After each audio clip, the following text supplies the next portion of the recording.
মূলত হচ্ছে free class, online offline. হ্যাঁ,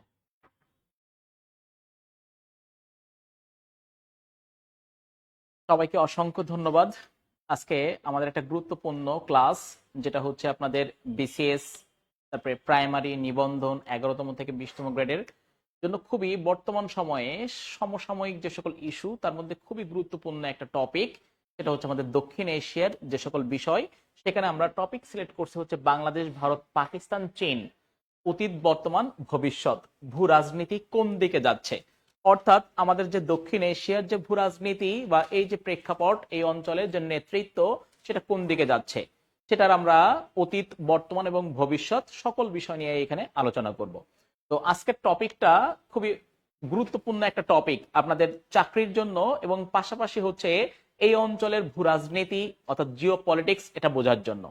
এজন্য আপনারা বাংলাদেশের কে কোন প্রান্ত থেকে আমাদের আজকের ক্লাসে সংযুক্ত আছেন, প্লিজ একটু কমেন্ট করবেন, এবং আপনারা হচ্ছে একটু রেসপন্স করবেন যে আসলে ক্লিয়ারলি আপনারা শুনতে পাচ্ছেন কিনা। আচ্ছা, অনেকেই সালাম দিছেন। ওয়ালাইকুম আসসালাম। হ্যাঁ, আলহামদুলিল্লাহ ভালো আছি। আশা রাখি হচ্ছে আপনারাও ভালো আছেন এবং সুস্থ আছেন।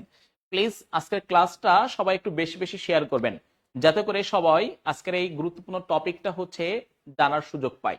তো আমরা আজকে যে টপিক নিয়ে মূলত আপনাদের সামনে আলোচনা করব, সেটা হচ্ছে বাংলাদেশ, ভারত, পাকিস্তান, চীন, অতীত, বর্তমান, ভবিষ্যৎ এবং ভূ রাজনীতি কোন দিকে যাচ্ছে। অর্থাৎ আমাদের এই যে দক্ষিণ এশিয়া, এই অঞ্চলের নেতৃত্বের যে অতীত, বর্তমান এবং ভবিষ্যৎ, সেটা নিয়ে আমরা হলো আজকে আলোচনা করব। তো আপনারা কে কোথা থেকে সংযুক্ত আছেন, প্লিজ একটু কমেন্ট করবেন। আচ্ছা, বাঁধন হচ্ছে সংযুক্ত আছেন শরীয়তপুর থেকে, এরপরে পটুয়াখালী থেকে, চাঁপাইনবাবগঞ্জ থেকে। তো সবাইকে অসংখ্য ধন্যবাদ। প্লিজ সবাই কমেন্ট করতে থাকেন এবং আজকের ক্লাসটা সবাই একটু বেশি বেশি শেয়ার করেন। আমরা খুবই গুরুত্বপূর্ণ একটা টপিকে আজকে ক্লাস করব। তবে দেখেন, এই টপিকের একটা পার্ট হচ্ছে ভূ রাজনীতি কোন দিকে যাচ্ছে। খেয়াল করে দেখেন, ভূ রাজনীতি কোন দিকে যাচ্ছে, এটা জানতে গেলে একটু আমরা ভূ রাজনীতি জিনিসটা কি একটু একটু আমরা বোঝার ট্রাই করি। ভূ রাজনীতি বা জিও পলিটিক্স, খেয়াল করেন, জিও পলিটিক্স অর্থাৎ হচ্ছে ভূ রাজনীতি। এখানে ভূ এর ফুল মিনিং হচ্ছে, খেয়াল করেন, ভূমি।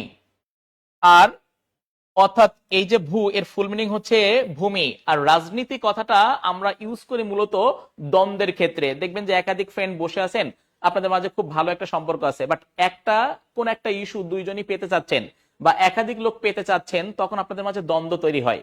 তখন এক বন্ধু আর এক বন্ধুকে বলে বসে যে আমার সাথে রাজনীতি করিস না। তার মানে যখনই দ্বন্দ্ব বিষয়টা আমাদের সামনে চলে আসে, তখনই আমরা দেখি রাজনীতির বিষয়টা চলে আসে। তার মানে রাজনীতি বলতে এখানে মূলত বোঝানো হচ্ছে দ্বন্দ্ব। তো খেয়াল করে দেখেন, ভূমিকে কেন্দ্র করে যখন দ্বন্দ্ব হয়, প্রতিযোগিতা হয়, তখন সেটাকে বলা হচ্ছে ভূ রাজনীতি। আমরা যদি একটু এদিকে বুঝতে চাই, খেয়াল করেন, আমাদের বাংলাদেশের রাষ্ট্র একটা ধরলাম ভূখণ্ড। এই ভূখণ্ডে একদিকে আধিপত্য বিস্তার করতে চাচ্ছে ভারত, অন্যদিকে চীন, অন্যদিকে হচ্ছে মার্কিন যুক্তরাষ্ট্র। ফলে এই ত্রিশক্তির মাঝে যে দ্বন্দ্ব হচ্ছে, প্রতিযোগিতা হচ্ছে, এটাকে আমরা ভূ রাজনীতি বলতে পারি। আবার যদি একটু বড় পরিসরে বলি, তাহলে আমাদের বলতে হবে যে দক্ষিণ এশিয়া এই যে অঞ্চল, এই দক্ষিণ এশিয়া অঞ্চলে একদিকে আধিপত্য বিস্তার করতে যাচ্ছে ভারত, অন্যদিকে হচ্ছে চীন, আবার হচ্ছে ওদিকে মার্কিন যুক্তরাষ্ট্র। ফলে এদের মাঝে যে দ্বন্দ্ব হচ্ছে, প্রতিযোগিতা হচ্ছে, এটাকে আমরা কি বলতে পারি? ভূ রাজনীতি বলতে পারি। তার মানে একটা ভূমিতে আধিপত্য বিস্তারকে কেন্দ্র করে যখন একাধিক শক্তির মাঝে দ্বন্দ্ব হয়, প্রতিযোগিতা হয়, সেটাকে আমরা বলতে পারি হচ্ছে ভূ রাজনীতি। তো আমাদের এই যে বাংলাদেশ বা হচ্ছে এই যে দক্ষিণ এশিয়া অঞ্চল, এই অঞ্চলের আধিপত্য বিস্তারকে কেন্দ্র করে যে শক্তিগুলোর মাঝে দ্বন্দ্ব হচ্ছে, সেটাই মূলত আমাদের আজকের আলোচনার হচ্ছে উপজীব্য বিষয়। তো আমরা এই আলোচনা করার আগে একটু আমাদের হচ্ছে ইতিহাস জানতে হবে, বর্তমান প্রেক্ষাপট জানতে হবে, এরপর আমাদের ভবিষ্যতে কি হতে পারে সেটা আমরা ধারণা করতে পারবো। তো আজকের ক্লাসে যারা সংযুক্ত আছেন, অনেকেই সালাম দিচ্ছেন, ভালো মন্দ জিজ্ঞাসা করছেন, সবাইকে অসংখ্য ধন্যবাদ। আপনাদের কাছে রিকোয়েস্ট থাকবে সবাই বেশি বেশি কমেন্ট এবং হচ্ছে শেয়ার করেন, অন্যদেরকে দেখার সুযোগ করে দেন। আমরা আমাদের আলোচনার মূল টপিকে চলে যাব এখন।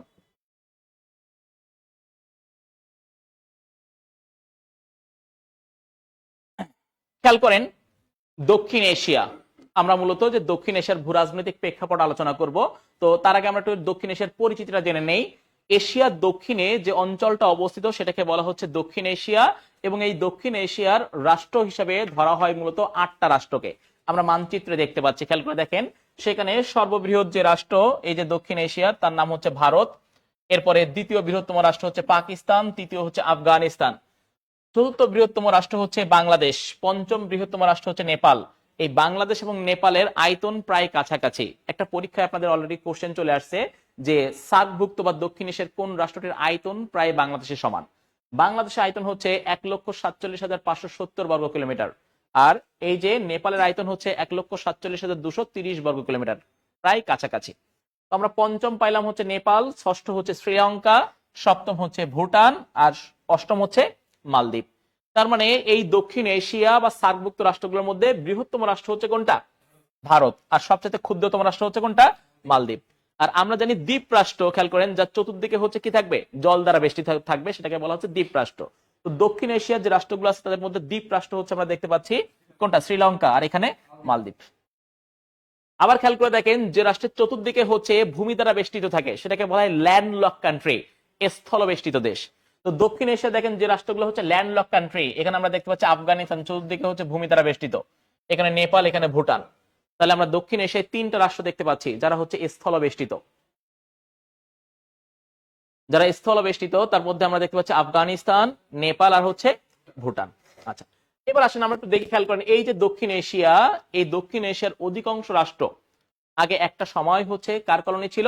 যুক্তরাজ্যের কলোনি ছিল। খেয়াল করেন, আমরা দেখতে পাচ্ছি যে দক্ষিণ এশিয়ার অধিকাংশ রাষ্ট্র আগে কার কলোনি ছিল? যুক্তরাজ্যের কলোনি ছিল। দুইটা রাষ্ট্র যুক্তরাজ্যের কলোনি ছিল না, একটা হচ্ছে নেপাল আর একটা হচ্ছে ভুটান। এই যে নেপাল আর হচ্ছে ভুটান। এবং আপনাদের একটা পরীক্ষায় কোশ্চেন আসছে যে দক্ষিণ এশিয়ার কোন রাষ্ট্রটি যুক্তরাজ্যের কলোনি ছিল না? সেখানে নেপাল এবং ভুটান দুইটাই অপশনে ছিল। এখন যখন দুইটাই অপশনে আমার বাছাই করতে হবে একটা, তখন আমাদেরকে দেখতে হবে কোনটা সর্বাধিক যুক্তিযুক্ত অ্যান্সার। সেক্ষেত্রে আমরা দেখলাম যে এই ভুটান যখন যুক্তরাজ্য দখল করতে যায় তখন যুক্তরাজ্যের রাজা বলছে যে আমার দেশকে দখল করেন না, আমি বিনিময়ে আপনাকে একটা বাৎসরিক কর দিব। এবং বলল তখন যুক্তরাজ্য আরো একটা শর্ত দিল যে এই ভুটানের যে পররাষ্ট্রনীতি সেটা নির্ধারণ করবে হচ্ছে যুক্তরাজ্য। এই শর্তগুলোর বিনিময়ে যুক্তরাজ্য ভুটান দখল করে নাই। তাহলে ভুটান অনেক ক্ষেত্রে নিয়ন্ত্রিত হয়েছে কার দ্বারা? যুক্তরাজ্যের দ্বারা। কিন্তু নেপাল এরকম নিয়ন্ত্রিত হয় নাই। এজন্য রাইট অ্যান্সার কোনটা? নেপাল। দুইটাই অপশনে থাকলে রাইট অ্যান্সার কোনটা হবে? নেপাল। আমরা দেখতে পাচ্ছি অনেকেই কমেন্ট করছেন, সবাইকে অসংখ্য ধন্যবাদ। আমরা আমাদের আলোচনার টপিকে চলে যাই। আমরা আপনাদের কাছ থেকে আবার অনেক কোশ্চেন নিব। তো আমরা আমাদের আলোচনার টপিকে চলে যাচ্ছি, খেয়াল করে দেখেন। তো আমরা মূলত দেখতে পাচ্ছি যে এই যুক্তরাজ্যের কলোনি ছিল এই অঞ্চল। শুধু দুইটা রাষ্ট্র ছিল না, একটা হচ্ছে নেপাল, একটা কোনটা? ভুটান। সেটা নিয়ে আমরা আলোচনা করলাম। এখন একটা জিনিস খেয়াল করেন, এই যে এই অঞ্চলটাকে তখন আগে বলা হতো ভারতীয় উপমহাদেশ। এই ভারতীয় উপমহাদেশ আমরা জানি মূলত হচ্ছে যুক্তরাজ্যের কলোনি ছিল। নট অনলি কলোনি, এটাকে বলা হয় সাম্রাজ্যবাদ। খেয়াল করেন, কলোনি যখন এক রাষ্ট্র আরেকটা রাষ্ট্রের ভূখণ্ড দখল করে শাসন করে তখন সেটাকে বলা হয় কলোনি, উপনিবেশ। তো তারা দেখেন শুধু আমাদের এই ভূখণ্ড দখল করে শাসনই করে নাই, আমাদের অর্থনীতি, আমাদের রাজনীতি, আমাদের শিক্ষা ব্যবস্থা, আমাদের এভরিথিং, সংস্কৃতি, সবকিছু দেখেন চরমভাবে নিয়ন্ত্রণ করছে যুক্তরাজ্য, যেটাকে বলা হচ্ছে সাম্রাজ্যবাদ। মানে উপনিবেশবাদের আরো চূড়ান্ত পর্যায়ে যেটা, সেটা হচ্ছে কি? সাম্রাজ্যবাদ, অর্থাৎ ইম্পেরিয়ালিজম। তো সেই সাম্রাজ্যবাদ কায়েম করছে হচ্ছে ব্রিটিশরা আমাদের এই অঞ্চলে। কিন্তু একটা সময় যে আমরা দেখতে পেলাম যে আমাদের এই অঞ্চলে, তার আমি যুক্তরাষ্ট্র আর যুক্তরাজ্য গুলায় ফেলি। আচ্ছা, ওকে, আপনার জন্য আমি একটা কথা বলি, দেখেন, সেটা হচ্ছে ইউএসএ, এটা হচ্ছে যুক্তরাষ্ট্র, ইউনাইটেড স্টেটস অফ আমেরিকা, এটা হচ্ছে যুক্তরাষ্ট্র। দেখেন, ইউনাইটেড স্টেটস অফ আমেরিকা, যুক্তরাষ্ট্র। আরেকটা হচ্ছে ইউকে, ইউনাইটেড কিংডম, এটা হচ্ছে যুক্তরাজ্য। এই যুক্তরাজ্য, এটাকে আগে বলা হতো ব্রিটেন বা গ্রেট ব্রিটেন। আর এই যে USA, United states of America, এটাকে আমরা বলি মার্কিন যুক্তরাষ্ট্র। এদের জাতির নাম হচ্ছে মার্কিন। যেমন আমরা জাতি হিসেবে কি? বাঙালি। আর ওদের জাতি হিসেবে কি বলা হচ্ছে? মার্কিন। আর হচ্ছে অনেকগুলো রাষ্ট্র মিলে, 50টা রাষ্ট্র মিলে একত্র হচ্ছে, বিধায় নাম দিছে যুক্তরাষ্ট্র। এই জন্য বলা হচ্ছে মার্কিন যুক্তরাষ্ট্র বা আমেরিকা। ওকে, তো আসেন খেয়াল করেন, আমরা একটু দেখে ফেলি। এখন এই যে যুক্তরাজ্যের কলোনি ছিল আমাদের এই অঞ্চল, তখন ধীরে ধীরে আপনাদের এই অঞ্চলের বিভিন্ন জায়গায় আমরা দেখতে পাচ্ছি স্বাধীনতা আন্দোলনের বীজ বপন হচ্ছে। আপনারা আন্দোলন করতেছেন, আপনারা চাচ্ছেন না যুক্তরাজ্যের কলোনি থাকতে, তাদের দ্বারা নিয়ন্ত্রিত হইতে। এখন যখন আপনারা স্বাধীনতা চাচ্ছেন, তখন আমরা দেখতে পাচ্ছি যে এই সময় আমাদের রাজনীতিবিদ যারা ছিল, এই রাজনীতিবিদ মূলত তখন হচ্ছে দুই ভাগে বিভক্ত ছিল, একটা হচ্ছে কংগ্রেসপন্থী আর একটা হচ্ছে মুসলিম লীগপন্থী। তো এই রাজনীতিবিদদের মধ্য থেকে কিছু আভাস আসে যে আসলে এই যে ভারতীয় উপমহাদেশ, এটা কি একটা রাষ্ট্র হবে নাকি একাধিক রাষ্ট্র হবে, সেটা নিয়ে একটা দ্বন্দ্ব তৈরি হচ্ছে। এমন সময় আমরা দেখতে পেলাম যে 1940 সালে পাকিস্তানের যে কায়েদে আজম বলা হয় মোহাম্মদ আলী জিন্না, তিনি একটা প্রস্তাব উত্থাপন করলেন যে এই যে যুক্তরাজ্যের অধীনে ভারতীয় উপমহাদেশ, এই ভারতীয় উপমহাদেশের মুসলিম অধ্যুষিত অঞ্চলগুলো নিয়ে কি হবে, পাকিস্তান, আর হিন্দু অধ্যুষিত অঞ্চলগুলো নিয়ে হিন্দুস্তান বা কি গঠিত হবে, ভারত গঠিত হবে। এই যে প্রস্তাবটা মোহাম্মদ আলী জিন্না দিলেন, এই মোহাম্মদ আলী জিন্নার এই তত্ত্বটাকে বা এই থিওরিটাকে বা এই পলিসিটাকে বলা হচ্ছে টু নেশনস থিওরি, দ্বি জাতি তত্ত্ব। ধর্মের ভিত্তিতে তিনি এই ভারতীয় উপমহাদেশকে দুইটা ভাগে বিভক্ত করে ফেললেন। কিন্তু আমরা দেখতে পেলাম তার এই বক্তব্যের সাথে পুরাপুরি একমত হয় নাই, অনেকটা একমত হয়েছে বাট পুরাপুরি একমত হয় নাই আমাদের এই অঞ্চলের নেতা শেরেবাংলাকে ফজলুল হক। শেরেবাংলাকে ফজলুল হক তিনি 1940 সালে 23শে মার্চ লাহোর একটা প্রস্তাব দিলেন, যেটাকে বলা হচ্ছে লাহোর প্রস্তাব। সেই লাহোর প্রস্তাবে তিনি বললেন ভারতীয় উপমহাদেশের হিন্দু অধ্যুষিত অঞ্চলগুলো নিয়ে ভারত গঠিত হবে, অপরদিকে মুসলিম অধ্যুষিত অঞ্চল, দেখেন দুইটা, এখানে একটা এখানে একটা, দুইটা আলাদা রাষ্ট্র হবে, এবং এই দুইটা রাষ্ট্র মিলে আবার একটা রাষ্ট্র হবে যেটাকে বলা হবে পাকিস্তান, মানে ফেডারেল স্টেটের কনসেপ্ট দিলেন। যে ফেডারেল স্টেট, খেয়াল করে দেখেন মার্কিন যুক্তরাষ্ট্র, আমরা বললাম 50টা স্টেট মিলে কি হয়েছে ইউএসএ, এদের এই 50টা স্টেট প্রত্যেকের আলাদা আলাদা কি আছে, সংবিধান আছে, স্বায়ত্ত শাসন আছে, আলাদা আলাদা শাসন ব্যবস্থা, বুঝতে পারছেন কিনা, একে অন্যের অভ্যন্তরীণ বিষয়ে এতটা হস্তক্ষেপ করে না আর কি, ঠিক আছে। হ্যাঁ, তো সেম ভাবে এখানে বলা হলো যে দুইটা স্টেট হবে, একটা হচ্ছে এই অঞ্চল পূর্ব অঞ্চল, একটা হচ্ছে পশ্চিম অঞ্চল, বাট দুইটা মিলে আবার একটা রাষ্ট্র গঠিত হবে যার নাম হবে কি, পাকিস্তান। তো খেয়াল করে দেখেন এই যে প্রস্তাব দিলেন, এই প্রস্তাবটাকে বলা হচ্ছে লাহোর প্রস্তাব, কারণ তিনি এই প্রস্তাবটা 1940 সালে 23শে মার্চ কোথায় দিছে, লাহোরে, এই জন্য এটাকে বলা হচ্ছে লাহোর প্রস্তাব। পরবর্তীতে আমরা দেখলাম যে বিভিন্ন এই প্রস্তাবের প্রেক্ষিতে ব্রিটিশরা ভারতীয় উপমহাদেশকে বিভক্ত করার জন্য, যেহেতু একাধিক রাষ্ট্রের প্রস্তাব দিচ্ছেন, বিভক্ত করার জন্য একটা কমিশন গঠন করলো। এবং খেয়াল করেন সেই কমিশনের প্রধান হিসাবে ব্রিটিশরা নিযুক্ত করলো একজন ব্রিটিশ আইনজীবী, যার নাম ছিল স্যার সেরেল র্যাডক্লিফ। এই স্যার সেরেল র্যাডক্লিফ, খেয়াল করে দেখেন, তাকে এই কমিশনের প্রধান করা হলো, তাকে এই কমিশনের প্রদান করা হলো, এই জন্য এই কমিশনের নাম দেওয়া হলো র্যাডক্লিফ কমিশন। তাহলে র্যাডক্লিফ কমিশনের প্রধান হিসেবে নিযুক্ত করা হচ্ছে ব্রিটিশ আইনজীবী স্যার সেরেল র্যাডক্লিফ, এই জন্য এই কমিশনের নাম কি, র্যাডক্লিফ কমিশন। এখন র্যাডক্লিফ কমিশন, খেয়াল করে দেখেন, এর প্রধান ব্রিটিশ আইনজীবী স্যার সেরেল র্যাডক্লিফ, তিনি 1947 সালের পূর্বে কখনোই ভারতীয় উপমহাদেশ সফর করেন নাই। তার মানে তার এই অঞ্চল সম্পর্কে আসলে বাস্তব ধারণা ছিল না, আর আপনি তাকে দিচ্ছেন এই অঞ্চলকে বিভক্ত করার দায়িত্ব। তাহলে সেই বিভক্ত প্রক্রিয়া কতটুকু সফল হইতে পারে, যথেষ্ট পরিমাণ কি থেকে যায়, সন্দেহ থেকে যায়। এখন তিনি আসলেন এই অঞ্চলকে বিভক্ত করবেন। এখন এই অঞ্চল বিভক্ত করার ক্ষেত্রে আপনাদের নেতা, রাজনৈতিক নেতৃবৃন্দ দ্বারা তারা প্রস্তাব দিলেন যে এই অঞ্চলের মুসলিম অধ্যুষিত অঞ্চলগুলা কার অন্তর্ভুক্ত হবে, পাকিস্তানের, আর হিন্দু অধ্যুষিত অঞ্চলগুলা কার অন্তর্ভুক্ত হবে, ভারতের অন্তর্ভুক্ত হবে। আমরা একটু দেখতে থাকি, খেয়াল করেন। এখন তিনি বিভক্ত করা শুরু করলেন, হিন্দু অধ্যুষিত অঞ্চলগুলো নিয়ে ভারত গঠন করতেছে, আর মুসলিম অধ্যুষিত অঞ্চলগুলো নিয়ে পাকিস্তান গঠন করতেছে। কিন্তু এখানে যে তিনি কিছুটা হোঁচট খাচ্ছে, কিছু কিছু জায়গায় সমস্যা তৈরি হচ্ছে, সেই সমস্যাগুলো একটু খেয়াল করে দেখেন। আমরা যে এই যে বাংলাদেশ বলতেছি, যেটার আগে নাম ছিল পূর্ববঙ্গ, এখন কথা হচ্ছে, খেয়াল করে দেখেন এই পূর্ববঙ্গের একটা জিনিস খেয়াল করে দেখেন, যে আমরা বললাম হিন্দু অধ্যুষিত হলে ভারত পাবে, মুসলিম অধ্যুষিত পাইলে পাকিস্তান পাবে। দেখেন এখানে একটা অঞ্চল আছে যার নাম হচ্ছে পাঞ্জাব প্রদেশ, নাম কি, পাঞ্জাব প্রদেশ। এই পাঞ্জাব প্রদেশের প্রায় 50% মানুষ হচ্ছে মুসলিম, আবার 50% হচ্ছে হিন্দু। তাহলে পাঞ্জাবের ভবিষ্যৎ কি হবে? আমরা বললাম যে মুসলিম সংখ্যাগরিষ্ঠ থাকলে সেটা হচ্ছে পাকিস্তানে অন্তর্ভুক্ত হবে, হিন্দু অধ্যুষিত হইলে ভারত। তো এখানে প্রায় 50-50 হিন্দু এবং মুসলিম, তাহলে এই অঞ্চলের ভবিষ্যৎ কি হবে? আবার দেখেন আরো একটা, সেটা হচ্ছে বঙ্গপ্রদেশ। এই বঙ্গপ্রদেশ খেয়াল করে দেখেন, এর একটা বড় অংশ হচ্ছে মুসলিম, আবার একটা বড় অংশ হচ্ছে হিন্দু। তাহলে বঙ্গপ্রদেশের ভবিষ্যৎ কি হবে? একটা সমস্যা তৈরি হচ্ছে। এখন এই ধরনের সমস্যা সমাধান করতে যে র্যাডক্লিফ কমিশন কি করতেছে, দেরি করতেছে। যে আসলে কি করা যায়। পরবর্তীতে তারা সলিউশন দিল যে এই যে পাঞ্জাব প্রদেশের যে পার্টটা মুসলিম অধ্যুষিত সেটা হচ্ছে পাকিস্তানে অন্তর্ভুক্ত হবে, আর পাঞ্জাব প্রদেশের যে পার্টটা হিন্দু অধ্যুষিত সেটা হচ্ছে ভারতের অন্তর্ভুক্ত হবে। এই জন্য দেখেন পাঞ্জাবের একটা পার্ট পাকিস্তান পাইছে, আর একটা পার্ট কে পাইছে? ভারত পাইছে। আবার দেখেন এই যে বঙ্গপ্রদেশ, এই বঙ্গপ্রদেশের একটা পার্ট যেটা মুসলিম অধ্যুষিত সেটা কে পাইছে? পাকিস্তান, এই যে পূর্ববঙ্গ। আর পশ্চিমবঙ্গ আবার কে পেয়ে গেছে? ভারত পেয়ে গেছে। দেখেন এখান থেকে, তবে এখানে একটা গুরুত্বপূর্ণ বিষয়, এই যে আমরা বঙ্গপ্রদেশটা যে বিভক্ত করতেছি, যে পূর্ববঙ্গ পাবে পাকিস্তান, পশ্চিমবঙ্গ হচ্ছে ভারত, এর ঐতিহাসিক কোনো ভিত্তি আমাদের সামনে আছে কিনা, এর ঐতিহাসিক কোনো ভিত্তি আমাদের সামনে আছে কিনা সেটা আমাদেরকে দেখতে হবে যে আসলে ঐতিহাসিক ভিত্তিটা কোথায়। আচ্ছা, আসসালামু আলাইকুম রহমতুল্লাহ, কেমন আছেন? আচ্ছা, প্রাইমারি ফাউন্ডেশন ব্যাচে ভর্তি আছি, আপনার ক্লাস প্রথম। আচ্ছা, অসংখ্য ধন্যবাদ আপনাদেরকে। তো একটু খেয়াল করেন, সেটা হচ্ছে যে এই যে বঙ্গপ্রদেশটা আমরা দুই ভাগে বিভক্ত করব, একটা পাকিস্তান পাবে, একটা হচ্ছে ভারত পাবে।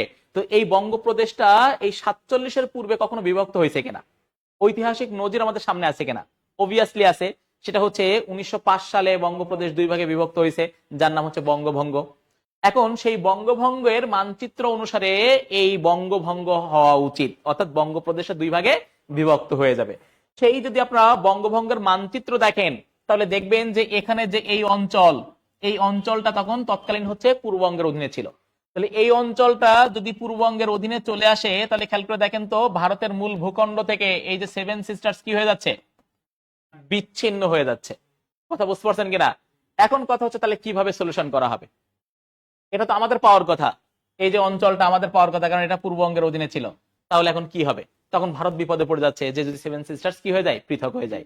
তারা হচ্ছে এই যে র্যাডক্লিফ কমিশনের সাথে লবিং শুরু করলো যে কিভাবে তারা এই অঞ্চলটা তাদের নিজেদের অধীনে নিয়ে আসতে পারে, যাতে করে সেভেন সিস্টার্স বিভক্ত না হয়ে যায় ভারতের মূল ভূখণ্ড থেকে। এখন আসেন, এরকম কিছু সমস্যা দেখা দিচ্ছে। এরপরে দেখেন আরো কিছু সমস্যা দেখা দিচ্ছে, আপনাদেরকে বলি সমস্যাগুলো সমাধানও কিভাবে হয়েছে সেটা আমরা বলবো। আরো কেমন সমস্যা খেয়াল করে দেখেন, সেটা হচ্ছে আমরা বললাম হিন্দু অধ্যুষিত হইলে কে পাবে? ভারত। মুসলিম অধ্যুষিত পাইলে পাকিস্তান। তো আমাদের যে পার্বত্য চট্টগ্রাম আছে না, এই পার্বত্য চট্টগ্রামের অধিকাংশ মানুষ হচ্ছে বৌদ্ধ ধর্মাবলম্বী। তাহলে পার্বত্য চট্টগ্রাম কার অন্তর্ভুক্ত হবে? একটা দ্বন্দ্ব তৈরি হচ্ছে। এরপরে খেয়াল করে দেখেন, এখানে একটা অঞ্চল আছে যার নাম হচ্ছে কাশ্মীর। এই কাশ্মীরের 62% মানুষ হচ্ছে মুসলিম, 30% মানুষ হচ্ছে হিন্দু, বাকিগুলা হচ্ছে বৌদ্ধ বা অন্যান্য। কিন্তু যে রাজা, তার নাম হচ্ছে হরি সিং, সে আবার হিন্দু। তাহলে কাশ্মীর কার অন্তর্ভুক্ত হবে? অধিকাংশ জনগণ যদিও মুসলিম, তারা পাকিস্তানের দিকে অন্তর্ভুক্ত হতে চাচ্ছে, কিন্তু রাজা আবার কি? হিন্দু। আবার 30% হিন্দু আছে, তারা আবার কোন দিকে অন্তর্ভুক্ত হতে চাইবে? ভারতের দিকে। ফলে একটা কি হচ্ছে? দ্বন্দ্ব তৈরি হচ্ছে। এই দ্বন্দ্বগুলো যখন একত্র হচ্ছে, তখন আমরা দেখতে পাচ্ছি র্যাডক্লিফ কমিশন কোনো ডিসিশন নিচ্ছে না, যে লেট করতেছে যে আমরা কিভাবে সমস্যা সমাধান করতে পারি, আপনাদের নিয়ে আলোচনা করব, তারা ডিসিশন দিচ্ছে না। এই যখন হচ্ছে র্যাডক্লিফ কমিশন সিদ্ধান্ত দিতে দেরি করতে থাকে, তখন আমরা দেখলাম যে এই ভারত আর পাকিস্তানের নেতৃবৃন্দ তারা র্যাডক্লিফ কমিশনের সাথে লবিং শুরু করলো, যে কিভাবে গুরুত্বপূর্ণ অঞ্চলগুলো আমাদের নিজেদের অধীনে নিয়ে আসতে পারি।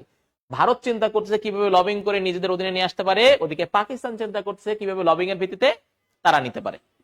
এই পাকিস্তানি নেতৃবৃন্দের লবিং এর ক্ষেত্রে আমরা দেখতে পেলাম পার্বত্য চট্টগ্রাম তৎকালীন পূর্ব পাকিস্তানের অন্তর্ভুক্ত হলো, মানে বর্তমান বাংলাদেশে অন্তর্ভুক্ত হলো। আর খেয়াল করে দেখেন এই ভারতীয় নেতৃবৃন্দের লবিং এর কারণে খেয়াল করে দেখেন, এখানে যে অঞ্চলটা আমাদের পূর্ববঙ্গের হওয়ার কথা ছিল, সেই অঞ্চলটা কে নিয়ে নিছে? এই যে ভারত নিয়ে নিছে। যদি এই অঞ্চলটা আমাদের পাকিস্তানে থাকতো, তাহলে ভারতের এই মূল ভূখণ্ড থেকে সেভেন সিস্টার্সে যাওয়া কি হয়ে যেত? পথ বন্ধ হয়ে যেত। সেক্ষেত্রে খেয়াল করে দেখেন আমাদের এই বাংলাদেশের ভূ রাজনীতি আরো বহুগুণে বৃদ্ধি পেত। কারণ এখন আমাদের প্রায় 3 দিক দিয়ে ভারত বেষ্টন করে আছে, যে কোনো ক্ষেত্রে আমরা ভারতের উপর নির্ভরশীল। কিন্তু তখন দেখেন ভারত বাংলাদেশের উপর নির্ভরশীল হয়ে যেত। তার কারণ হচ্ছে ভারত এই সেভেন সিস্টার্সে যেতে গেলে কার উপর দিয়ে যেতে হতো? বাংলাদেশের। তো সেক্ষেত্রে খেয়াল করে দেখেন, আপনি যা বলতেন ভারত তাই শুনতো। এই যে আপনাদের এখন তেল পেঁয়াজ সবকিছু রপ্তানি বন্ধ করে দিচ্ছে, বা আপনাদের পানি দিয়ে মারতেছে, আপনি বলতেন সবকিছু আপনি বন্ধ করে দেন, পানি আরো দেন, কোনো সমস্যা নাই, আপনার আমার এই আপনার মূল ভূখণ্ড থেকে সেভেন সিস্টার্সে যাওয়ার পথ বন্ধ। কথা বোঝেন নাই? তখন ভারত কি হয়ে যেত? বিপদে পড়তো। কারণ সেভেন সিস্টার্স অলরেডি খেয়াল করে দেখেন স্বাধীনতার জন্য কি করতেছে? আন্দোলন করতেছে। আর ওদেরকে উস্কানি দেওয়ার জন্য এখানে সন্ন্যাসী কে আছে? চায়না তো আছেই। কথা বোঝেন নাই? চীন তো চাচ্ছে যে ওদেরকে কিভাবে আরো উস্কাই দিয়ে এই অঞ্চলকে অস্থিতিশীল করে দেওয়া যায়। তো খেয়াল করে দেখেন এই সেভেন সিস্টার্স পৃথক হয়ে গেলে এই খেয়াল করে দেখেন ভারতের মূল ভূখণ্ড থেকে সেভেন সিস্টার্স পৃথক করা অনেক বেশি সহজ হয়ে যেত কার জন্য? চীনের জন্য। কিন্তু খেয়াল করে দেখেন সেই অঞ্চলটা কারা নিয়ে নিছে? এই যে ভারত নিয়ে নিছে, যার কারণে আমাদের ভূ রাজনৈতিক গুরুত্ব কি হয়ে গেল? কমে গেল। এখন একটা জিনিস খেয়াল করে দেখেন, এখানে নেপাল আর এখানে হচ্ছে বাংলাদেশ। এই নেপাল আর বাংলাদেশের মাঝে খেয়াল করে দেখেন ছোট্ট একটা গ্যাপ আছে, আছে না? এটাকে বলা হয় দুইটা রাষ্ট্রের মাঝে চলাচলের জন্য যে পথ, এটাকে বলা হয় করিডোর। কি বলা হয়? করিডোর। তো খেয়াল করে দেখেন এই করিডোরটা পড়ছে ভারতের পশ্চিমবঙ্গে, এবং যে লোকেশন তার নাম হচ্ছে শিলিগুড়ি। এই শিলিগুড়িতে যে করিডোরটা পড়ছে তার নাম হয়েছে শিলিগুড়ি করিডোর। নাম কি? শিলিগুড়ি করিডোর। তাহলে শিলিগুড়ি করিডোরটাকে আমরা বলতে পারি বাংলাদেশ এবং নেপালের মাঝে অবস্থিত ভারতীয় করিডোর, যেটা হচ্ছে ভারতের পশ্চিমবঙ্গে অবস্থিত। কথা বুঝতে পারছেন কিনা? এবার দেখেন ইন্টারন্যাশনাল পলিটিক্সে দুইটা রাষ্ট্রের মাঝে যদি যুদ্ধ হয়, সেই যুদ্ধে যদি কোনো রাষ্ট্র পরাজিত হয় তাহলে তাকে বলা হয় চিকেন। তো 1962 সালে আমরা জানি ভারত এবং চীনের মাঝে যুদ্ধ হয়, সেই যুদ্ধে ভারত পরাজিত হয়, চীন জয়লাভ করে, তাহলে চিকেন হয়ে গেল কে? ভারত। তো চীনা নেতৃবৃন্দ তারা ভৌগোলিকভাবে এই ভারতকে বলে থাকে চিকেন। এখন ভৌগোলিকভাবে ভারতকে যে চিকেন বলা হয়, খেয়াল করে দেখেন সেখানে বলা হচ্ছে যে এই ভারত অনেকটা দেখতে ভৌগোলিকভাবে মুরগির মতন। দেখেন এটা হচ্ছে মুরগির পা, এটা হচ্ছে উপরের দিক, এটা পেছন দিক, আর এটা হচ্ছে মাথা। তাহলে এই মাথার সাথে এই মুরগির মূল ভূখণ্ডে খেয়াল করে দেখেন যোগাযোগ করতেছে কিসের মাধ্যমে? গলার মাধ্যমে।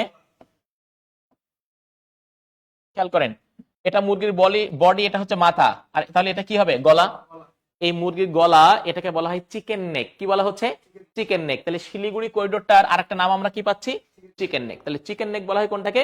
শিলিগুড়ি করিডোরটাকে। খেয়াল করে দেখেন ছোট্ট একটা জায়গা বাংলাদেশ এবং নেপালের মাঝে, বাংলাদেশ এবং নেপালের মাঝে চলাচলের জন্য ভারতের যে ছোট্ট একটা জায়গা, এটাকে বলা হচ্ছে চিকেন নেক বা শিলিগুড়ি করিডোর।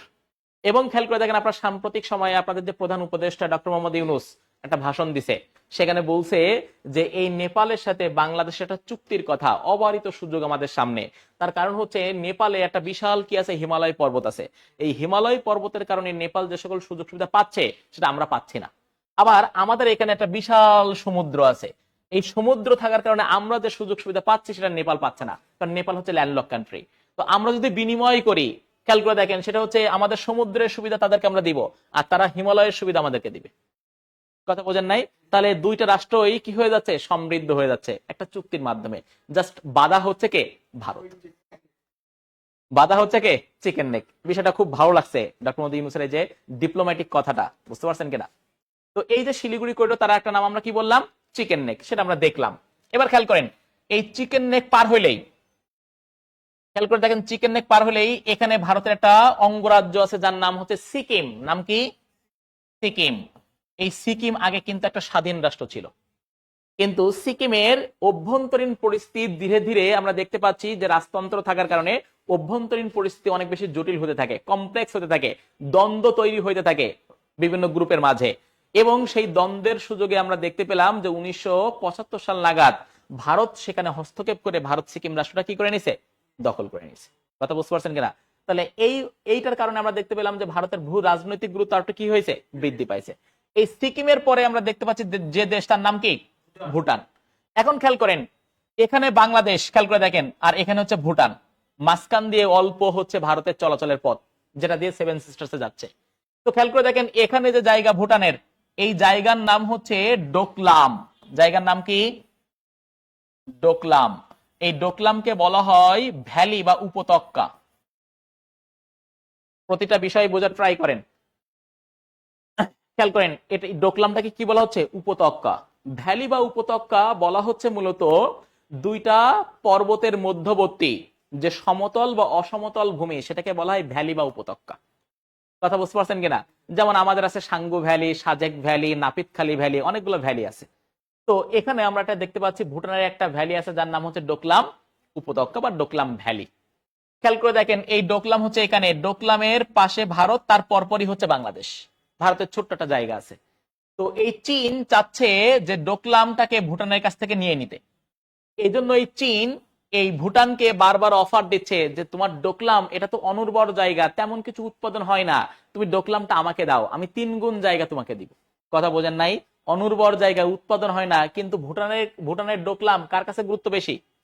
চীনের কাছে, কারণ চীন যদি ভুটানের ডোকলামটা দখল করতে পারে, সামনে একটু অগ্রসর হলেই বাংলাদেশ, কথা বোঝেন নাই, ভারতের মূল ভূখণ্ড থেকে সেভেন সিস্টার্স কি হয়ে যাবে, একদম বিচ্ছিন্ন হয়ে যাবে, এবং ভারত সেটাই চাচ্ছে। এই জন্য খেয়াল করে দেখেন, এই ভুটানের ডোকলামকে নিতে চাচ্ছে, চীন নিতে চাচ্ছে। আর আপনাদের বাংলাদেশের খেয়াল করে দেখেন, এখানে চীন বারবার অফার দিচ্ছে তিস্তার মহাপরিকল্পনা আমরা করে দিব, ওই যে লালমনিরহাটে। তাহলে এখানে তিস্তার মহাপরিকল্পনা, চীনের একটা আধিপত্য বিস্তার হবে, এখানে ডোকলাম সামনে দিয়ে একটু চাপ দিবে গলাটা, কথা বোঝেন নাই, মুরগির বডি থেকে কি হয়ে যাবে, মাথা আলাদা হয়ে যাবে। চীন সেই মেকানিজমে করতে যাচ্ছে, কথা বুঝতে পারছেন কিনা। এবং দেখেন, চীন শুধু ডোকলাম দিয়ে না, এখানে নেপালে বর্তমান সময়ে আমরা দেখতে পাচ্ছি চীনের আধিপত্য বিস্তার হয়েছে। যে নেপাল হিন্দু রাষ্ট্র, যেখানে আগে ভারতের আধিপত্য ছিল, সেখানে ভারতের পরিবর্তে কার আধিপত্য বিস্তার হয়েছে, চায়নার আধিপত্য বিস্তার হয়েছে। এবং চীন চাচ্ছে আপনাদের সাথেও সুসম্পর্ক তৈরি করতে। তাহলে এদিকে নেপাল চীনের হাতে, এদিকে বাংলাদেশ চীনের হাতে, তাহলে চিকেন নেকটাকে চাপ দেওয়া সহজ হবে কার জন্য, কার জন্য, চীনের জন্য। এই জন্য চীন এই সেভেন সিস্টার্স কে বিচ্ছিন্ন করার জন্য অনেক রকম মেকানিজম এখানে নেপাল, ভুটান এবং বাংলাদেশ দ্বারা করতেছে। এই জন্য বাংলাদেশের ভূ রাজনৈতিক গুরুত্ব আমরা দেখতে পাচ্ছি চীনের কাছে দিন দিন কি হচ্ছে, বৃদ্ধি পাচ্ছে, কথা বুঝতে পারছেন কিনা। এই জন্য আমাদের প্রতিবেশী রাষ্ট্র যদি আমাদেরকে হচ্ছে কি বলে, প্রভুত্ব পরায়ণ হচ্ছে নীতি গ্রহণ করে, আগ্রাসী নীতি গ্রহণ করে আমাদের বিপক্ষে, তাহলে সেক্ষেত্রে আমরা কোন দিকে ঝুঁকে যেতে পারি, চীনের দিক থেকে। এবং চীনের দিক থেকে অবারিত সুযোগ আপনাদের, অবারিত অফার আপনাদেরকে বারবার দেওয়া হচ্ছে, কথা বুঝতে পারছেন কিনা। তার অন্যতম কারণ হচ্ছে আমাদের যে ভূ রাজনৈতিক বা ভূ কৌশলগত যে অবস্থান, লোকেশন, এর কারণে, বুঝতে পারছেন কিনা। এবং শুধু চীন আপনাদেরকে অফার দিচ্ছে তা না, ওদিক থেকে মার্কিন যুক্তরাষ্ট্র আপনাদেরকে অফার দিচ্ছে, কথা বুঝতে পারছেন কিনা। মার্কিন যুক্তরাষ্ট্র দেখেন আপনাদেরকে বিভিন্ন সময় কি দিচ্ছে, অফার দিচ্ছে, যে আপনারা আমার দিকে ঝোঁকেন, আমি আপনাদেরকে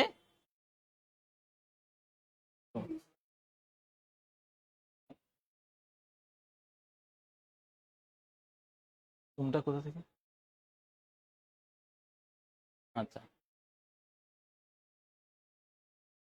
ওকে, আপনাদের সুবিধার্থে একটু জুম করে দিলাম। আচ্ছা স্যার, ভারত থেকে সেভেন সিস্টার্স আলাদা করলে চীনের লাভ কি? একটা বিষয় খেয়াল করে দেখেন, সেটা হচ্ছে ভারত থেকে সেভেন সিস্টার্স আলাদা করলে চীনের লাভটা কোথায়, সেটা হচ্ছে একটু খেয়াল করে দেখেন। এই যে আমরা জানি চীনের অন্যতম শত্রু দেশ কোনটা, ইন্ডিয়া, কথা বোঝেন নাই, চীনের অন্যতম শত্রু দেশ কি, ইন্ডিয়া।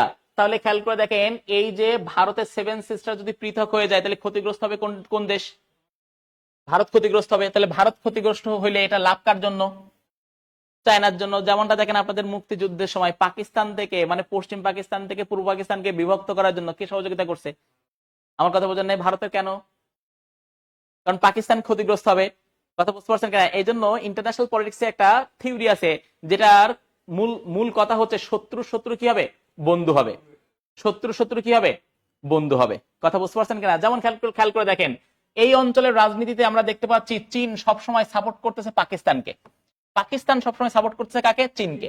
তার কারণ খেয়াল করে দেখেন, পাকিস্তানের শত্রু ইন্ডিয়া, আর ইন্ডিয়ার শত্রুকে চায়না, তাহলে শত্রু শত্রু কি হচ্ছে, বুঝতে পারছেন কিনা। এই জন্য আমরা দেখতে পাচ্ছি ভারতকে দমন করার জন্য সবসময় এক, চায়না এবং কে, পাকিস্তান। এবং তারা আপনাদেরকেও সাথে চাচ্ছে যে আসেন, কথা বুঝতে পারছেন কিনা। আচ্ছা, জি, এখন আসেন, সেটা হচ্ছে যদি এই অঞ্চলে ইন্ডিয়ার আধিপত্য, সরি চীনের আধিপত্য বিস্তার হয়, অর্থাৎ এই ভারতের মূল ভূখণ্ড থেকে সেভেন সিস্টার্স পৃথক হয়ে যায়, যদিও হওয়াটা অনেক কষ্টকর, কথা বুঝতে পারছেন কিনা, সহজ না, এত ইজি না। যদি পৃথক হয়ে যায়, তাহলে সেভেন সিস্টার্স এর প্রতিটা অঙ্গরাজ্য স্বাধীনতার জন্য কি করতেছে, আন্দোলন করতেছে। তাহলে খেয়াল করে দেখেন, এরা যদি পৃথক হয়ে যায়, এরা স্বাধীনতার জন্য আন্দোলন করবে, তো ভারত এখান থেকে এই সেভেন সিস্টার্স নিয়ন্ত্রণ করাটা অনেক কি হয়ে যাবে, কঠিন হয়ে যাবে। কারণ প্রতিবেশী সকল রাষ্ট্র কার দিকে ঝুঁকে যাচ্ছে, চীনের দিকে ঝুঁকে যাচ্ছে। এটা ভারতের জন্য টিকায় রাখা অনেক বেশি কি হবে, কষ্টকর হবে, কথা বুঝতে পারছেন কিনা। যেমনটা একটা জিনিস খেয়াল করে দেখেন, এই যে একাত্তরে আমরা দেখতে পাচ্ছি, একাত্তরে পাকিস্তান থেকে যে বাংলাদেশ হয়েছে, খেয়াল করে দেখেন, পাকিস্তান থেকে যে বাংলাদেশ হয়েছে, এর পেছনে অনেক কারণ আছে। আপনারা বলতে পারেন স্যার বৈষম্য ছিল, আমাদের নির্যাতন করতেছে, অনেক কিছুই, কিন্তু এর মধ্যে প্রধান কারণ আপনাকে দেখতে হবে, সেটা হচ্ছে ভৌগোলিক দূরত্ব, ভৌগোলিক দূরত্ব। খেয়াল করে দেখেন, এই যে পাকিস্তান থেকে এই বাংলাদেশ একদম টোটালি বিচ্ছিন্ন ছিল, কথা বোঝেন নাই, এই জন্য স্বাধীনতা অর্জনটা আমাদের জন্য সহজ হয়ে গেছে। কারণ খেয়াল করে দেখেন, এই যে কাশ্মীর, ভারতের কাশ্মীর, খেয়াল করে দেখেন এত বছর ধরে 47 থেকে বর্তমান পর্যন্ত স্বাধীনতা আন্দোলন করতেছে, কই স্বাধীন হতে পারছে, কারণ দেখেন ভৌগোলিক কি আছে, নৈকট্য আছে, খুব দ্রুত যে ওদেরকে নিয়ন্ত্রণ করতে পারে। আপনাদের পার্বত্য চট্টগ্রাম স্বাধীনতার জন্য দীর্ঘ সময় ধরে যুদ্ধ করছে, স্বাধীনতা অর্জন করতে পারছে, খুব দ্রুত যে নিয়ন্ত্রণ করতে পারতেছেন। কিন্তু পাকিস্তানের পক্ষে সেই নিয়ন্ত্রণ করাটা কি হতো না, খুব টাফ হয়ে যেত, বুঝছেন। আর মাঝখানে আবার শত্রু দেশ ইন্ডিয়া, বুঝতে পারছেন কিনা। এজন্য অনেকগুলা বিষয় এখানে জড়িত আছে। তো আমরা আরো অন্যান্য ডিপ্লোম্যাসির দিকে যাব, অনেক বিষয় নিয়ে আমরা আলোচনা করব। তো তার পরে আমরা দেখলাম যে এই ভুটানের ডোকলাম, ডোকলাম পার হইলে ভারতের এখানে কোন অঞ্চল, সেভেন সিস্টার্স। খেয়াল করে দেখেন, এই যে সেভেন সিস্টার্স, সেভেন সিস্টার্স যদি আমরা ভৌগোলিক পরিচয় দেই, ভৌগোলিক পরিচয় দেই, তাহলে খেয়াল করে দেখেন এই যে ভারত, ভারতের কোন দিকে সেভেন সিস্টার্স, আমরা জানি মানচিত্রের উপরে হচ্ছে উত্তর, নিচে দক্ষিণ, এদিকে হচ্ছে পশ্চিম, এদিকে হচ্ছে পূর্ব। তো আমরা দেখতে পাচ্ছি ভারতের উত্তর পূর্ব কোণে অবস্থিত কোনটা, সেভেন সিস্টার্স। তাহলে আমরা বলতে পারি ভারতের উত্তর পূর্ব কোণে অবস্থিত 7টা অঙ্গরাজ্য এখানে, এই জন্য বলা হচ্ছে সেভেন সিস্টার্স। সেখানে আমরা 7টা অঙ্গরাজ্য সহজে যদি আমরা মাথায় রাখতে চাই, তাহলে আমরা বলতে পারি, খেয়াল করে দেখেন, আমের নাম অমিত্রী, আতে হচ্ছে আসাম, তারপরে হচ্ছে মেঘালয়, এরপরে হচ্ছে নাগাল্যান্ড, এরপরে হচ্ছে মণিপুর, অরুণাচল, মিজোরাম, আর হচ্ছে ত্রিপুরা। তাহলে আমরা দেখতে পাচ্ছি আসাম, মেঘালয়, নাগাল্যান্ড, মণিপুর, অরুণাচল, মিজোরাম আর হচ্ছে ত্রিপুরা, এই 7টা অঙ্গরাজ্য, এদেরকে একত্রে বলা হচ্ছে সেভেন সিস্টার্স।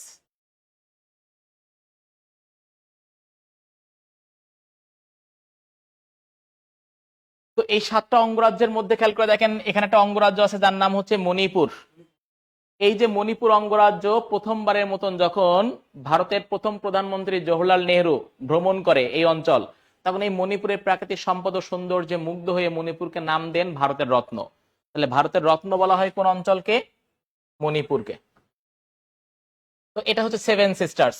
আচ্ছা, এবার আসেন, খেয়াল করেন একটা বিষয় আমরা দেখতে পাই, সেটা হচ্ছে এইভাবে আমরা দেখতে পাচ্ছি র্যাডক্লিফ কমিশন সমাধান দিচ্ছে। তো র্যাডক্লিফ কমিশন আমরা চলে যাই, খেয়াল করে দেখেন সমাধান দিচ্ছে। তো র্যাডক্লিফ কমিশন আমরা দেখতে পাচ্ছি, খেয়াল করে দেখেন, ওই যে র্যাডক্লিফ কমিশনের সাথে আমরা বললাম লবিং এর ভিত্তিতে এই যে ইন্ডিয়া এই অঞ্চল নিয়ে নিছে যেটা আমাদের থাকার কথা ছিল, আবার পাকিস্তান কোন অঞ্চল নিয়ে নিছে, এই যে পার্বত্য চট্টগ্রাম নিয়ে নিছে।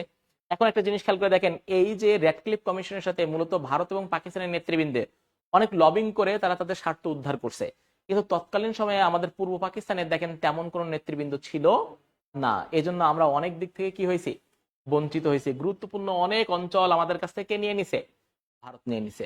একটু খেয়াল করে দেখেন, আপনাদেরকে আমি উদাহরণ হিসেবে দেখাচ্ছি।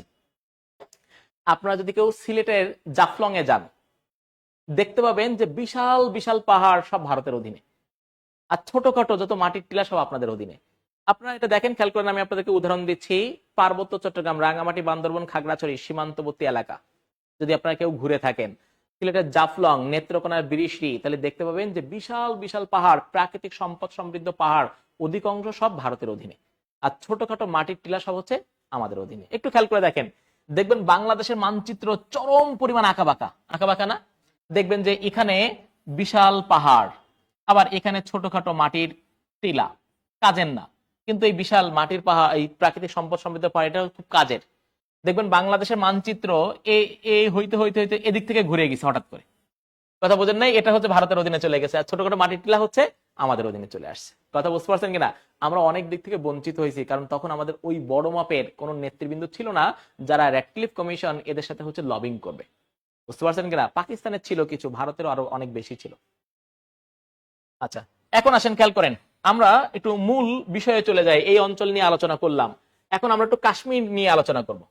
খেয়াল করেন, কাশ্মীরের বিষয়টা একটু বোঝার ট্রাই করি আমরা। সেটা হচ্ছে কাশ্মীরের বিষয়ে র্যাডক্লিফ কমিশন কোনো সিদ্ধান্ত দেয় নাই। র্যাডক্লিফ কমিশন বলছে যে আমি ভারত এবং পাকিস্তানের বিভিন্ন অঞ্চল বিভক্ত করে দিচ্ছি। খেয়াল করে দেখেন, র্যাডক্লিফ কমিশন এই ভারত এবং পাকিস্তানকে দেখেন এই অঞ্চল দিয়ে বিভক্ত করছে, এই যে এই অঞ্চল দিয়ে বিভক্ত করছে। এই যে ভারত এবং পাকিস্তানের মাঝে যে সীমারেখা অঙ্কন করছে র্যাডক্লিফ কমিশন, এই সীমারেখাকে নাম দিছে তারা হচ্ছে র্যাডক্লিফ লাইন। কি নাম দিছে? Radcliffe line. তাহলে ভারত এবং পাকিস্তানকে বিভক্ত করে সীমারেখার নাম কি? Radcliffe line. এখন কোশ্চেন হতে পারে যে তাহলে বাংলাদেশ এবং ভারতকে বিভক্ত করে সীমারেখার নাম কি? খেয়াল করেন 1947 সালে কি বাংলাদেশ ছিল? তখন আমরা পাকিস্তানের অন্তর্ভুক্ত ছিলাম। তা 1947 সালে পাকিস্তানকে বিভক্ত করা মানে বর্তমান বাংলাদেশকে বিভক্ত করা। কথা বুঝতে পারছেন কিনা? তাহলে আমরা দেখতে পাচ্ছি বাংলাদেশ এবং ভারতকে বিভক্ত করে সীমারেখার নামও কি হবে? Radcliffe line. এখন আছেন বাংলাদেশের যে সীমানা আমরা তৈরি করতেছি, সেই বাংলাদেশের সীমানা কয়টা দেশের সাথে? দুইটা দেশ, একটা হচ্ছে ইন্ডিয়া আর একটা হচ্ছে মায়ানমার। ইন্ডিয়া দেখেন বাংলাদেশের সীমান্তবর্তী ইন্ডিয়ার অঙ্গরাজ্য হচ্ছে 5টা, আর মায়ানমারের অঙ্গরাজ্য হচ্ছে 2টা।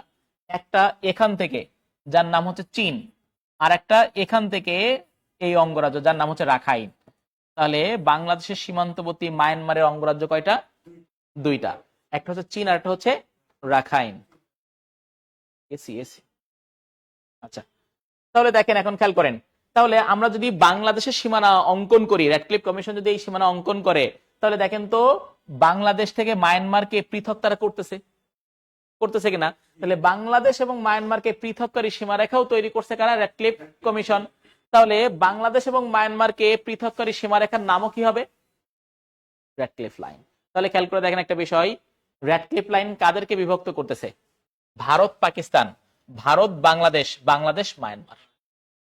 এবার আসেন, এই রেডক্লিফ কমিশন বলতেছে আমি তো বিভিন্ন অঞ্চল বিভক্ত করলাম, কিন্তু কাশ্মীর বিষয়ে আমি সিদ্ধান্ত গ্রহণ করব না।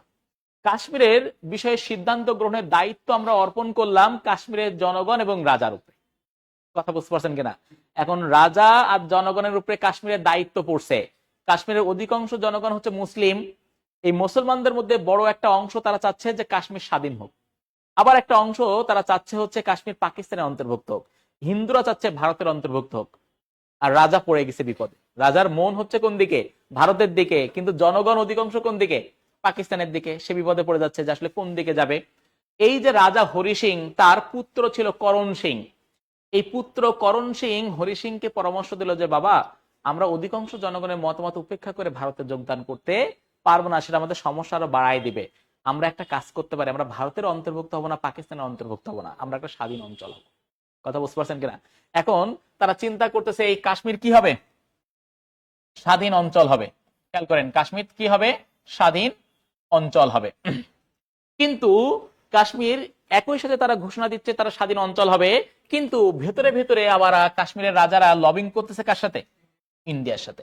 এটা পাকিস্তান এবং আফগানিস্তানে যারা উপজাতির যোদ্ধারা ছিল তাদের কাছে আসলে ডাবল স্ট্যান্ডার্ড পলিসি মনে হইলো।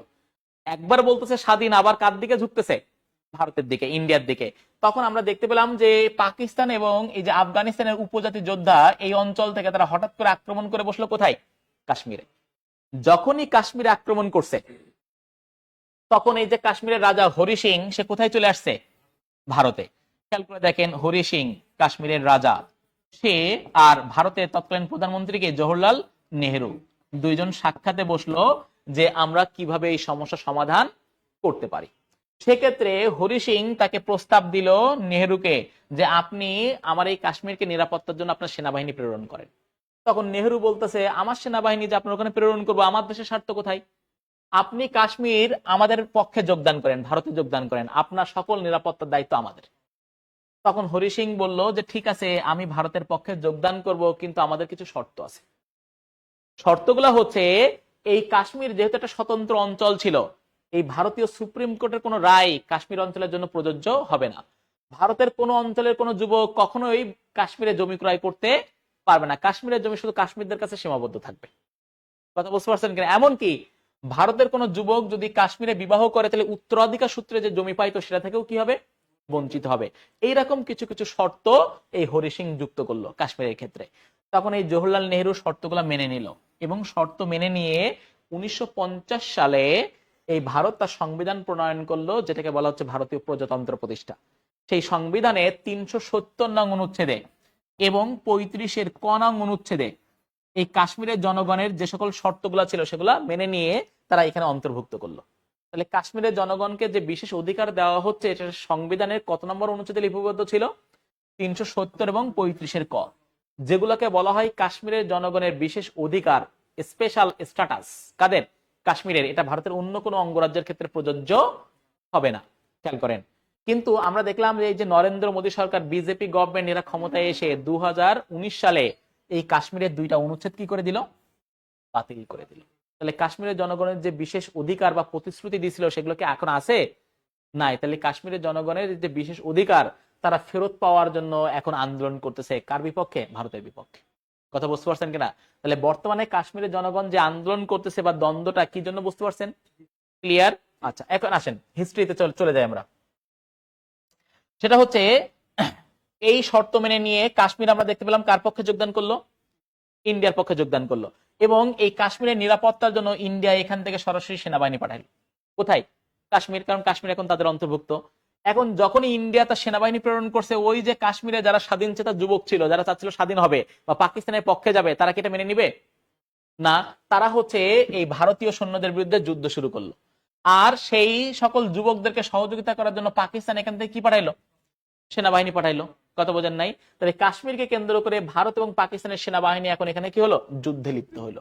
তাহলে কাশ্মীরকে কেন্দ্র করে ভারত এবং পাকিস্তানের মাঝে যুদ্ধ শুরু হয়ে গেল 1947 থেকে 48 সাল পর্যন্ত। এই যুদ্ধ যখন চলমান, তখন জাতিসংঘ চিন্তা করলো যে আঞ্চলিক দুইটা শক্তিশালী রাষ্ট্র এখানে সরাসরি যুদ্ধে লিপ্ত, না জানি এই যুদ্ধ আবার বড় পরিসরে কোনো যুদ্ধে লিপ্ত হয়, কারণ তার ভয় আছে যে আবার যদি তৃতীয় যুদ্ধ শুরু হয়ে যায় তাহলে তো বিপদ। বুঝতে পারছেন না? কারণ দ্বিতীয় বিশ্বযুদ্ধের কারণে দেখেন জাতিপুঞ্জ বিলুপ্ত, আর তৃতীয় বিশ্বযুদ্ধ হইলে দেখবেন যে জাতিসংঘ কি হয়ে যাবে? বিলুপ্ত হয়ে যাবে। এই জন্য জাতিসংঘ চিন্তা করলো যে কোনো ভাবে হোক আমার এই যুদ্ধ কি করতে হবে? থামাইতে হবে, বন্ধ করতে হবে। এই জন্য জাতিসংঘ এখানে এসে সমঝোতা করে দিচ্ছে যে কাশ্মীর বিষয়ে সিদ্ধান্ত গ্রহণ করবে কাশ্মীরের জনগণ। কাশ্মীরের জনগণ, এই কাশ্মীরে আমরা একটা গণভোট করব। কাশ্মীরে গণভোট করবে কে? জাতিসংঘ। সেখানে কাশ্মীরের জনগণ যদি বলে পাকিস্তানের অন্তর্ভুক্ত হবে তাহলে তার পাকিস্তানের, যদি ভারতের অন্তর্ভুক্ত হয় তাহলে ভারতের, আর যদি বলে না স্বাধীন তাহলে স্বাধীন হয়ে যাবে, কিন্তু যুদ্ধ বন্ধ করতে হবে। ভারত এবং পাকিস্তানকে তারা চাপ দিয়ে যুদ্ধ কি করে দিল?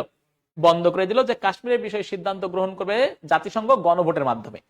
কিন্তু আজও পর্যন্ত জাতিসংঘ সেই গণভোটের আয়োজন করতে পারে নাই বা করে নাই, ফলে কাশ্মীরের জনগণের ভবিষ্যৎ কি হয় নাই? নির্ধারিত হয় নাই। এখন কথা হচ্ছে 1947 সালে যে যুদ্ধ, সেই যুদ্ধে আমরা দেখতে পাই যে অধিকাংশ অঞ্চল কে দখল করছে? ভারত।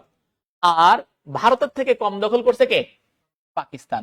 তাহলে কাশ্মীর ইস্যুতে খেয়াল করে দেখেন, এই অঞ্চল আমরা দেখতে পাচ্ছি দখল করে নিল ভারত, আর এটা হচ্ছে কে? পাকিস্তান। তাহলে কাশ্মীর ইস্যুতে কিছুটা পিছিয়ে যাচ্ছে কোন দেশ? পাকিস্তান।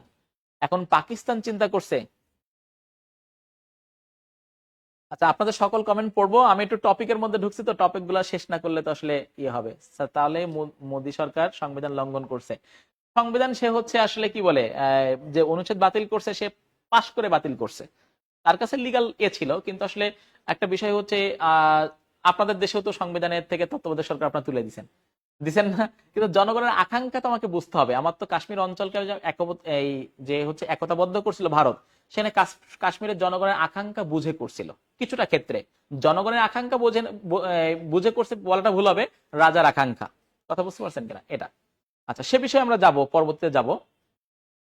এখন খেয়াল করেন, সেটা হচ্ছে এই পাকিস্তান কিছুটা পরাজিত হচ্ছে কাশ্মীরের ক্ষেত্রে, কারণ অল্প কাশ্মীর পাচ্ছে পাকিস্তান, বেশি কাশ্মীর কে পাচ্ছে? ইন্ডিয়া।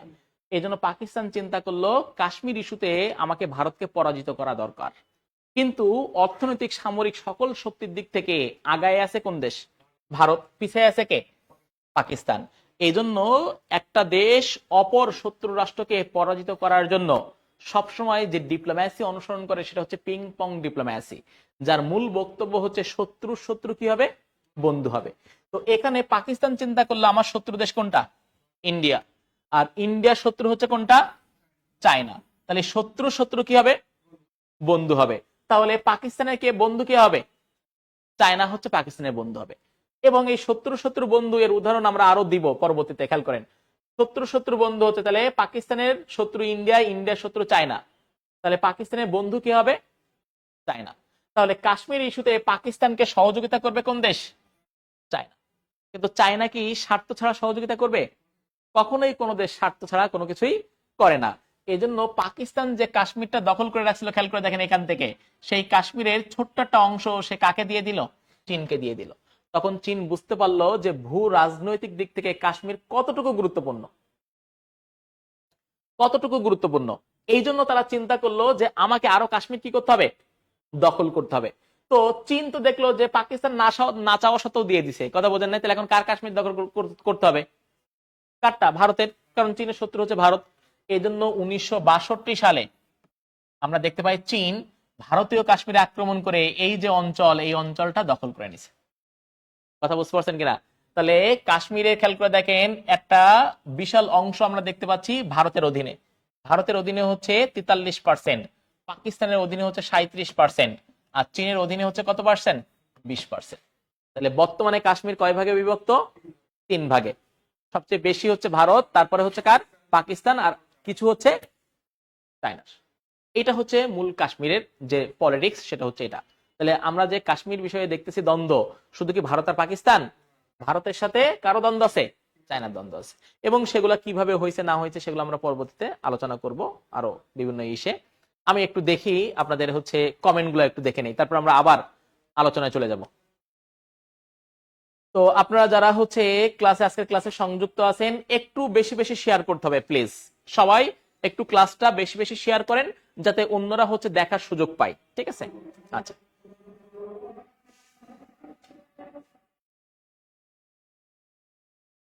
স্যার একটা প্রশ্ন, 47-এ দেশ ভাগে বাংলাদেশ পাকিস্তানের অন্তর্ভুক্ত হলো কিভাবে?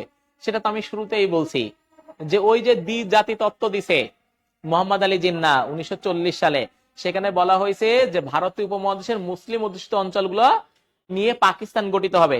তো বাংলাদেশ কি মুসলিম অধ্যুষিত, এই জন্য পাকিস্তান অন্তর্ভুক্ত হয়েছে। আর হিন্দু অধ্যুষিত অঞ্চলগুলো কার অন্তর্ভুক্ত হবে? ভারতের অন্তর্ভুক্ত হবে। ওই দ্বিজাতি তত্ত্ব, এবং তারপরে শেরেবাংলাকে ফজলুল হক কি দিছে? লাহোর প্রস্তাব। সেখানেও বলা ছিল যে মুসলিম অধ্যুষিত অঞ্চলগুলো নিয়ে কি হবে? পাকিস্তান, আর হিন্দু অধ্যুষিত অঞ্চলগুলো নিয়ে ভারত। ঠিক আছে?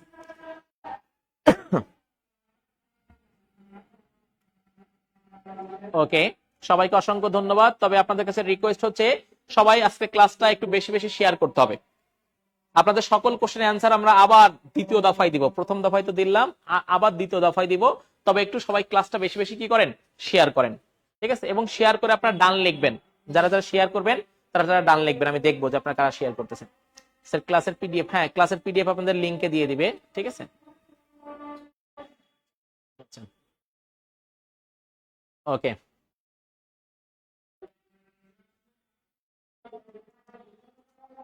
স্যার, এরকম ক্লাস সারাদিন করলেও বিরক্ত আসবে না, একটু অসংখ্য ধন্যবাদ আপনাদেরকে।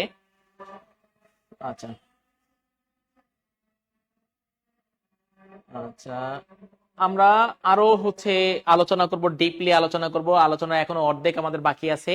তো সবাই একটু বেশি বেশি ক্লাসটা শেয়ার করতে হবে, এবং ক্লাস শেয়ার করে হচ্ছে ডান লেখেন। ঠিক আছে? আচ্ছা,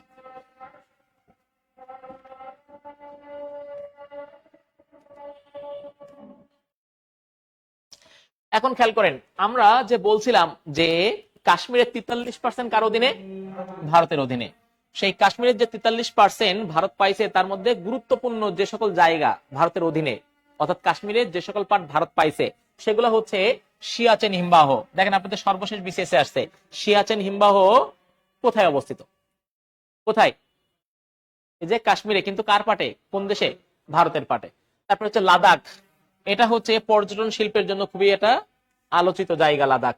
আর একটা হচ্ছে জম্মু কাশ্মীর, এগুলো সবই হচ্ছে ভারতীয় কাশ্মীরের অন্তর্ভুক্ত।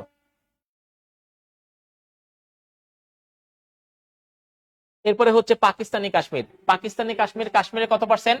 37%। এই পাকিস্তানি কাশ্মীরের যে গুরুত্বপূর্ণ জায়গা আছে পাকিস্তানের অধীনে, যেগুলো গুরুত্বপূর্ণ পয়েন্ট, সেগুলো হচ্ছে গিলগিট, বালতিস্তান, আর হচ্ছে আজাদ কাশ্মীর। এরপরে চীনা কাশ্মীর, খেয়াল করেন, চীন কাশ্মীরের কত পার্সেন্ট পাইছে? 20%।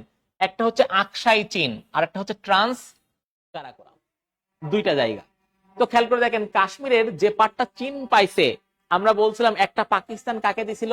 চীনকে দিছিল। আর একটা চীন ভারতের কাছ থেকে জোরপূর্বক দখল করছে। তো খেয়াল করে দেখেন, পাকিস্তান চীনকে যেটা দিছে সেটা হচ্ছে এই যে ট্রান্স কারাকোরাম, এই এলাকাটা পাকিস্তান কাকে দিছে? চীনকে দিছে। আর চীন ভারতের নিকট থেকে যেটা দখল করছে তার নাম কি? আকসাই চীন। আগে এই এলাকার নাম ছিল হচ্ছে আকসাই। 1962 সালে চীন জোরপূর্বক ভারতের কাছ থেকে দখল করার পরে এই এলাকার নাম দিয়ে দেয় আকসাই চীন। আগে নাম কি ছিল? চীন। চীন সরি, আগে নাম ছিল আকসাই। চীন দখল করার পরে নাম কি হয়ে গেল? আকসাই চীন। এবার আসেন আমরা একটু দেখবো, সেটা হচ্ছে ভারত এবং চীন যুদ্ধ। আমরা জানি 1962 সালে ভারত এবং চীনের মাঝে যুদ্ধ হয়েছে।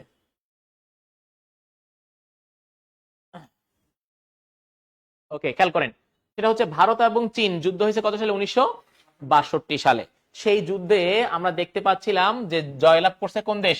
চীন। চীন, এই যে ভারত আর চীনের মাঝে যে যুদ্ধ হয়েছে 1962 সালে, তখন আমরা দেখতে পাই, খেয়াল করে দেখেন, চীন আক্রমণ করে এখান থেকে এই যে আকসাই এলাকা এটা দখল করে নিছে।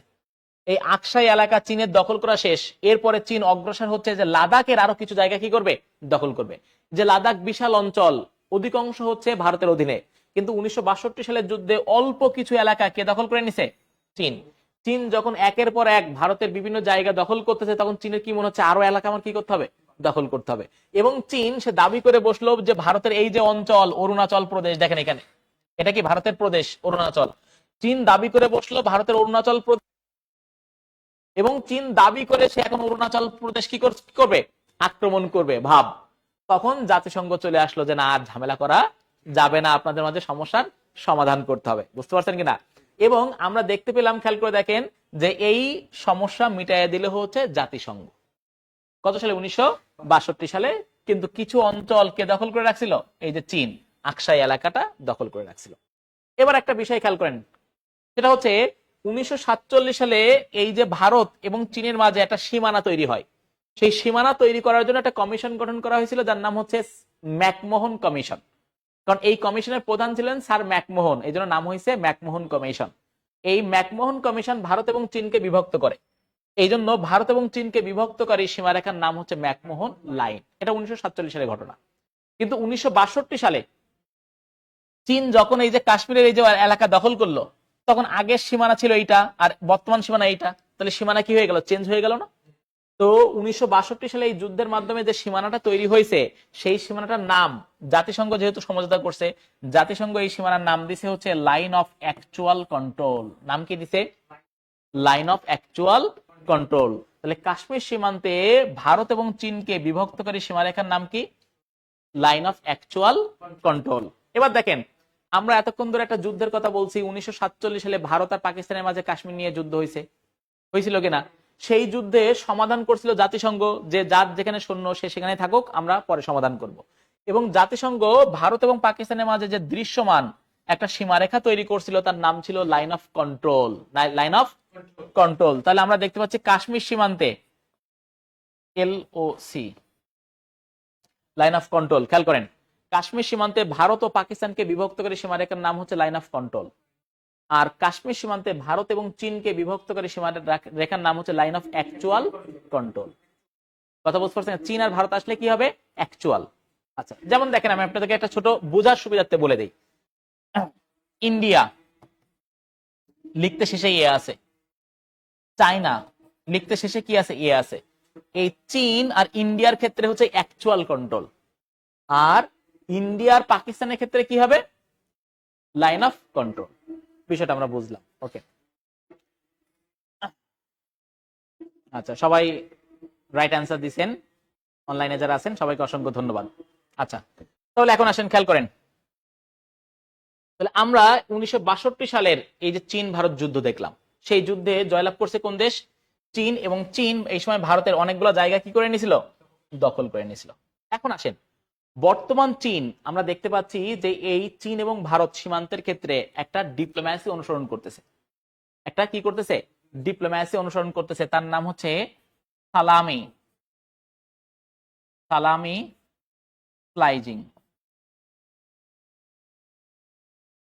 সেটা হচ্ছে, খেয়াল করে দেখেন, এই যে ডিপ্লোম্যাসি, এর মূল বক্তব্য হচ্ছে এই যে চীন, সেই চীন হচ্ছে প্রতিবেশী দেশ ভারতের যে সীমানা, এই সীমানার ক্ষেত্রে অল্প অল্প করে তারা দখল করতেছে।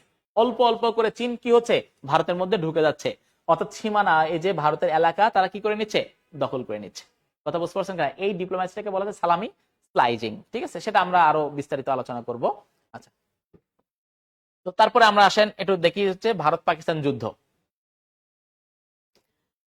এই ভারত পাকিস্তান যুদ্ধের ক্ষেত্রে একটু খেয়াল করেন, আমরা দেখতে পাচ্ছি ভারত এবং পাকিস্তানের মাঝে এ পর্যন্ত যুদ্ধ হয়েছে কয়টা? 4টা। এই 4টা যুদ্ধ হয়েছে, তার মধ্যে 1947 সালের যুদ্ধ তো আমরা বলছি না? সেই 1947 সালের যুদ্ধে জাতিসংঘ এসে মীমাংসা করে দিছে এবং ভারত এবং পাকিস্তানের মাঝে একটা সীমারেখা তারা তৈরি করছিল, যার নাম আমরা কি বলছিলাম, লাইন অফ কন্ট্রোল।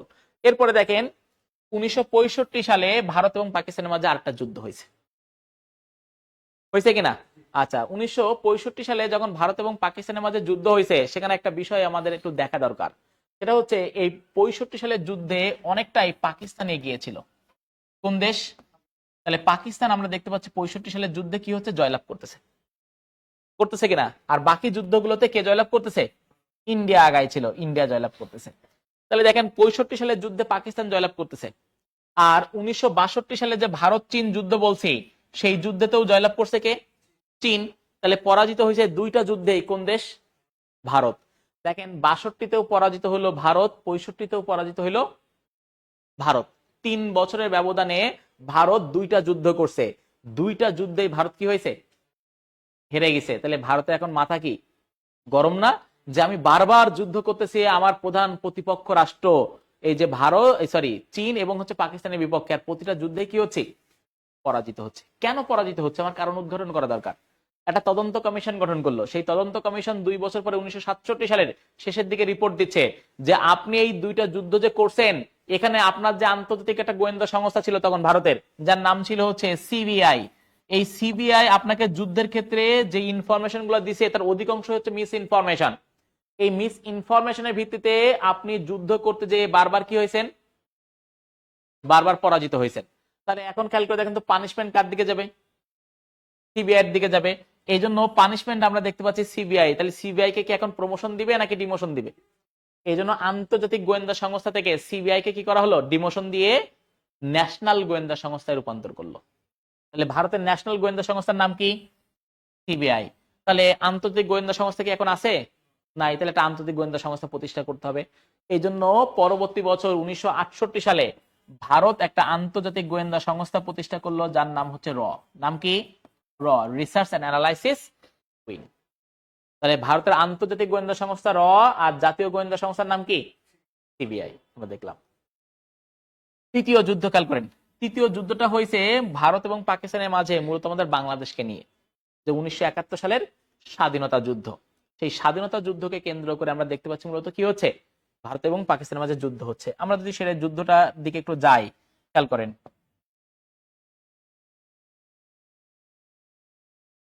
আমরা একটু মানচিত্রের দিকে যাই, তাহলে একটু সুবিধা হবে। 1971 সালে আমরা বাংলাদেশ স্বাধীনতা যুদ্ধ শুরু করলাম। সেই যুদ্ধে আমাদেরকে ব্যাপক পরিমাণ সহযোগিতা বলেন, সমর্থন বলেন, কোন দেশ দিচ্ছে? ভারত দিচ্ছে।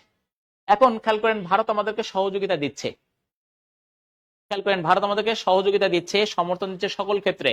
কিন্তু ভারত দেখেন আমাদের পক্ষে প্রথম দিকে কি হয় নাই? যুদ্ধে লিপ্ত হয় নাই। এর পেছনে একটা কারণ হচ্ছে, একটা রাষ্ট্রের কাছে যদি নির্দিষ্ট কোনো কারণ না থাকে, সে আসলে তার পক্ষে যুদ্ধ করতে পারে না। যদি পাকিস্তান ভারতে আক্রমণ করতো, তাহলে ভারত আর বাংলাদেশ মিলে তার বিরুদ্ধে যুদ্ধ করতে পারতো। কথা বুঝতে পারছেন? সেটা তো করে নাই। এই জন্য ভারত আমাদেরকে সমর্থন দিছে, সহযোগিতা করছে, কিন্তু আমাদের পক্ষে সরাসরি যুদ্ধ করতে আসতেছে না। কিন্তু আমরা দেখলাম Pakistan 3 December operation Genghis Khan নামে এই যে ভারতের পশ্চিম অঞ্চলে আক্রমণ শুরু করলো। যখনই পাকিস্তান অপারেশন চেঙ্গিস খান নামে ভারতে আক্রমণ করছে, সাথে সাথেই 3 ডিসেম্বর ভারত কার বিরুদ্ধে যুদ্ধ ঘোষণা করছে? পাকিস্তানের বিরুদ্ধে যুদ্ধ ঘোষণা করছে। তাহলে এখন দেখেন ভারত সরাসরি যুদ্ধে কি হয়ে গেল? ইনভলভ হয়ে গেল। বুঝতে পারছেন কিনা? কিন্তু ভারত চিন্তা করলো, খেয়াল করে দেখেন একটা বিষয়, যে পাকিস্তান কেন এই যে বাংলাদেশের স্বাধীনতা যুদ্ধ করতেছে 1971 সালে, আবার সে হঠাৎ করে কেন ইন্ডিয়া আক্রমণ করলো? একটা বিষয় আছে না, আপনি একসাথে দুইটা দেশের সাথে যুদ্ধ করে পারবেন? আপনাকে তো এক এক করে যুদ্ধ করা উচিত।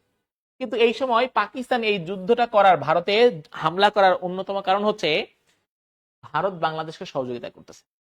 তাহলে যদি পাকিস্তানকে এখন ভারতকে এখন পাকিস্তান আক্রমণ করে, তাহলে ভারত কাকে নিয়ে ব্যস্ত থাকবে? তাহলে ভারত যদি পাকিস্তানকে নিয়ে ব্যস্ত থাকে, আমাদেরকে আর সহযোগিতা করতে পারবে? তখন সমস্যা হয়ে যাবে না?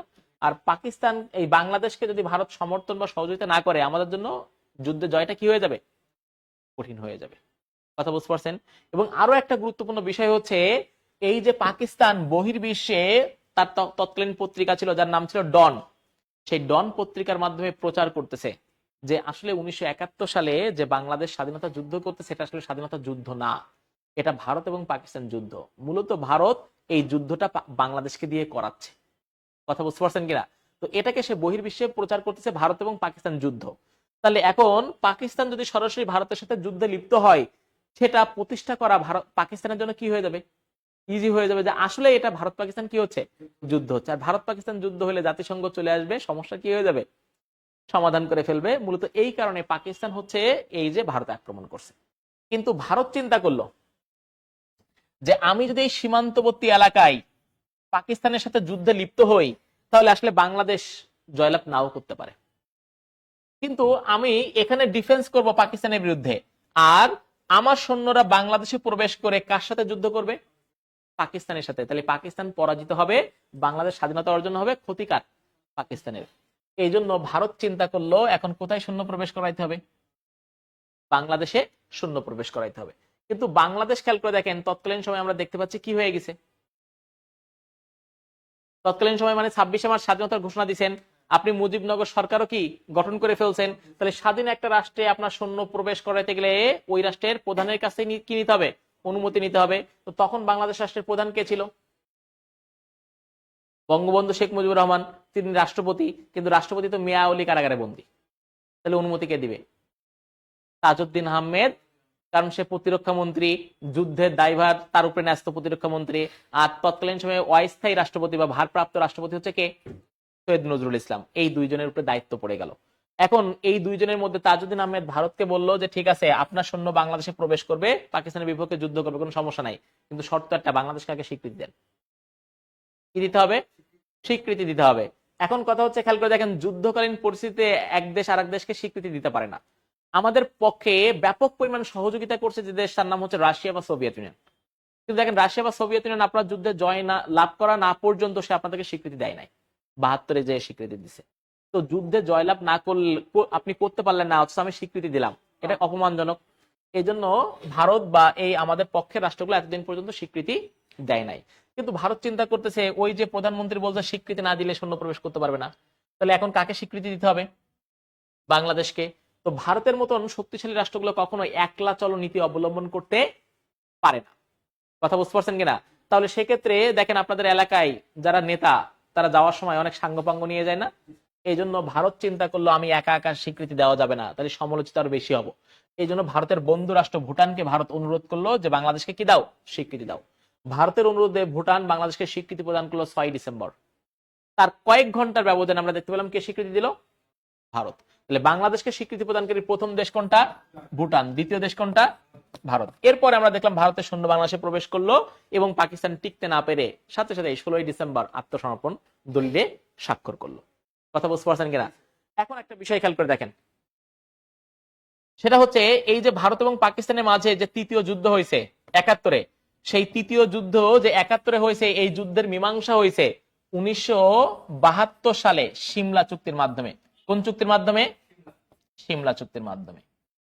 সিমলা চুক্তি, এই সিমলা হচ্ছে ভারতের একটা অঙ্গরাজ্য আছে যার নাম হচ্ছে হিমাচল। সেই হিমাচল প্রদেশের রাজধানীর নাম হচ্ছে সিমলা। সেই সিমলাতে চুক্তি হয়েছে, এই জন্য চুক্তির নাম কি, সিমলা চুক্তি। এখন কথা হচ্ছে, এই সিমলা চুক্তিতে সিগনেচার করছে ভারতের পক্ষে 1972 সালে প্রধানমন্ত্রী কে ছিল, ইন্দিরা গান্ধী। আর পাকিস্তানে তখন কে ছিল, পাকিস্তানে তখন কে ছিল ক্ষমতায়, ওই যে 7ই মার্চের ভাষণে বঙ্গবন্ধু একটা কথা বলছিল, তিনি আমার কথা রাখলেন না, রাখলেন ভুট্টো সাহেবের কথা। সেই ভুট্টো হচ্ছে 72-এর ক্ষমতায় আসছে, যার নাম হচ্ছে জুলফিকার আলী ভুট্টো। তো এই ভুট্টো হচ্ছে সিগনেচার করছে, একদিকে গান্ধী আর একদিকে কে, ভুট্টো। এখন কথা হচ্ছে, সিমলা চুক্তির বিষয়বস্তু কি, একটু আমরা বোঝার ট্রাই করি। খেয়াল করেন, সিমলা চুক্তির বিষয়বস্তুটা খুবই গুরুত্বপূর্ণ। সিমলা চুক্তির বিষয়বস্তুটা কি, সেটা হচ্ছে 1971 সালে যে স্বাধীনতা যুদ্ধ হয়েছে বাংলাদেশের, সেই স্বাধীনতা যুদ্ধে পাকিস্তান আত্মসমর্পণ করছে কার কাছে, ভারতের কাছে নাকি বাংলাদেশ, বাংলাদেশের কাছে। বাংলাদেশের কোন ব্যক্তির কাছে আত্মসমর্পণ করছে, আত্মসমর্পণ করছে জেনারেল জগদীশ সিং অরোরা, সে মূলত ভারতীয়। যুদ্ধ করলাম আমরা, ভারতীয় ব্যক্তির কাছে কেন আত্মসমর্পণ করলো, একটা কোশ্চেন থেকে যায় না?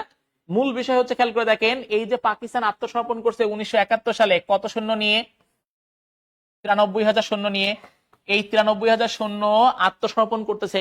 তাহলে যুদ্ধের সময় কোন পক্ষ যদি কোনো সৈন্য আত্মসমর্পণ করে, তারা হচ্ছে বন্দী হয়ে যায়, যাদের নাম হচ্ছে কি, যুদ্ধবন্দী।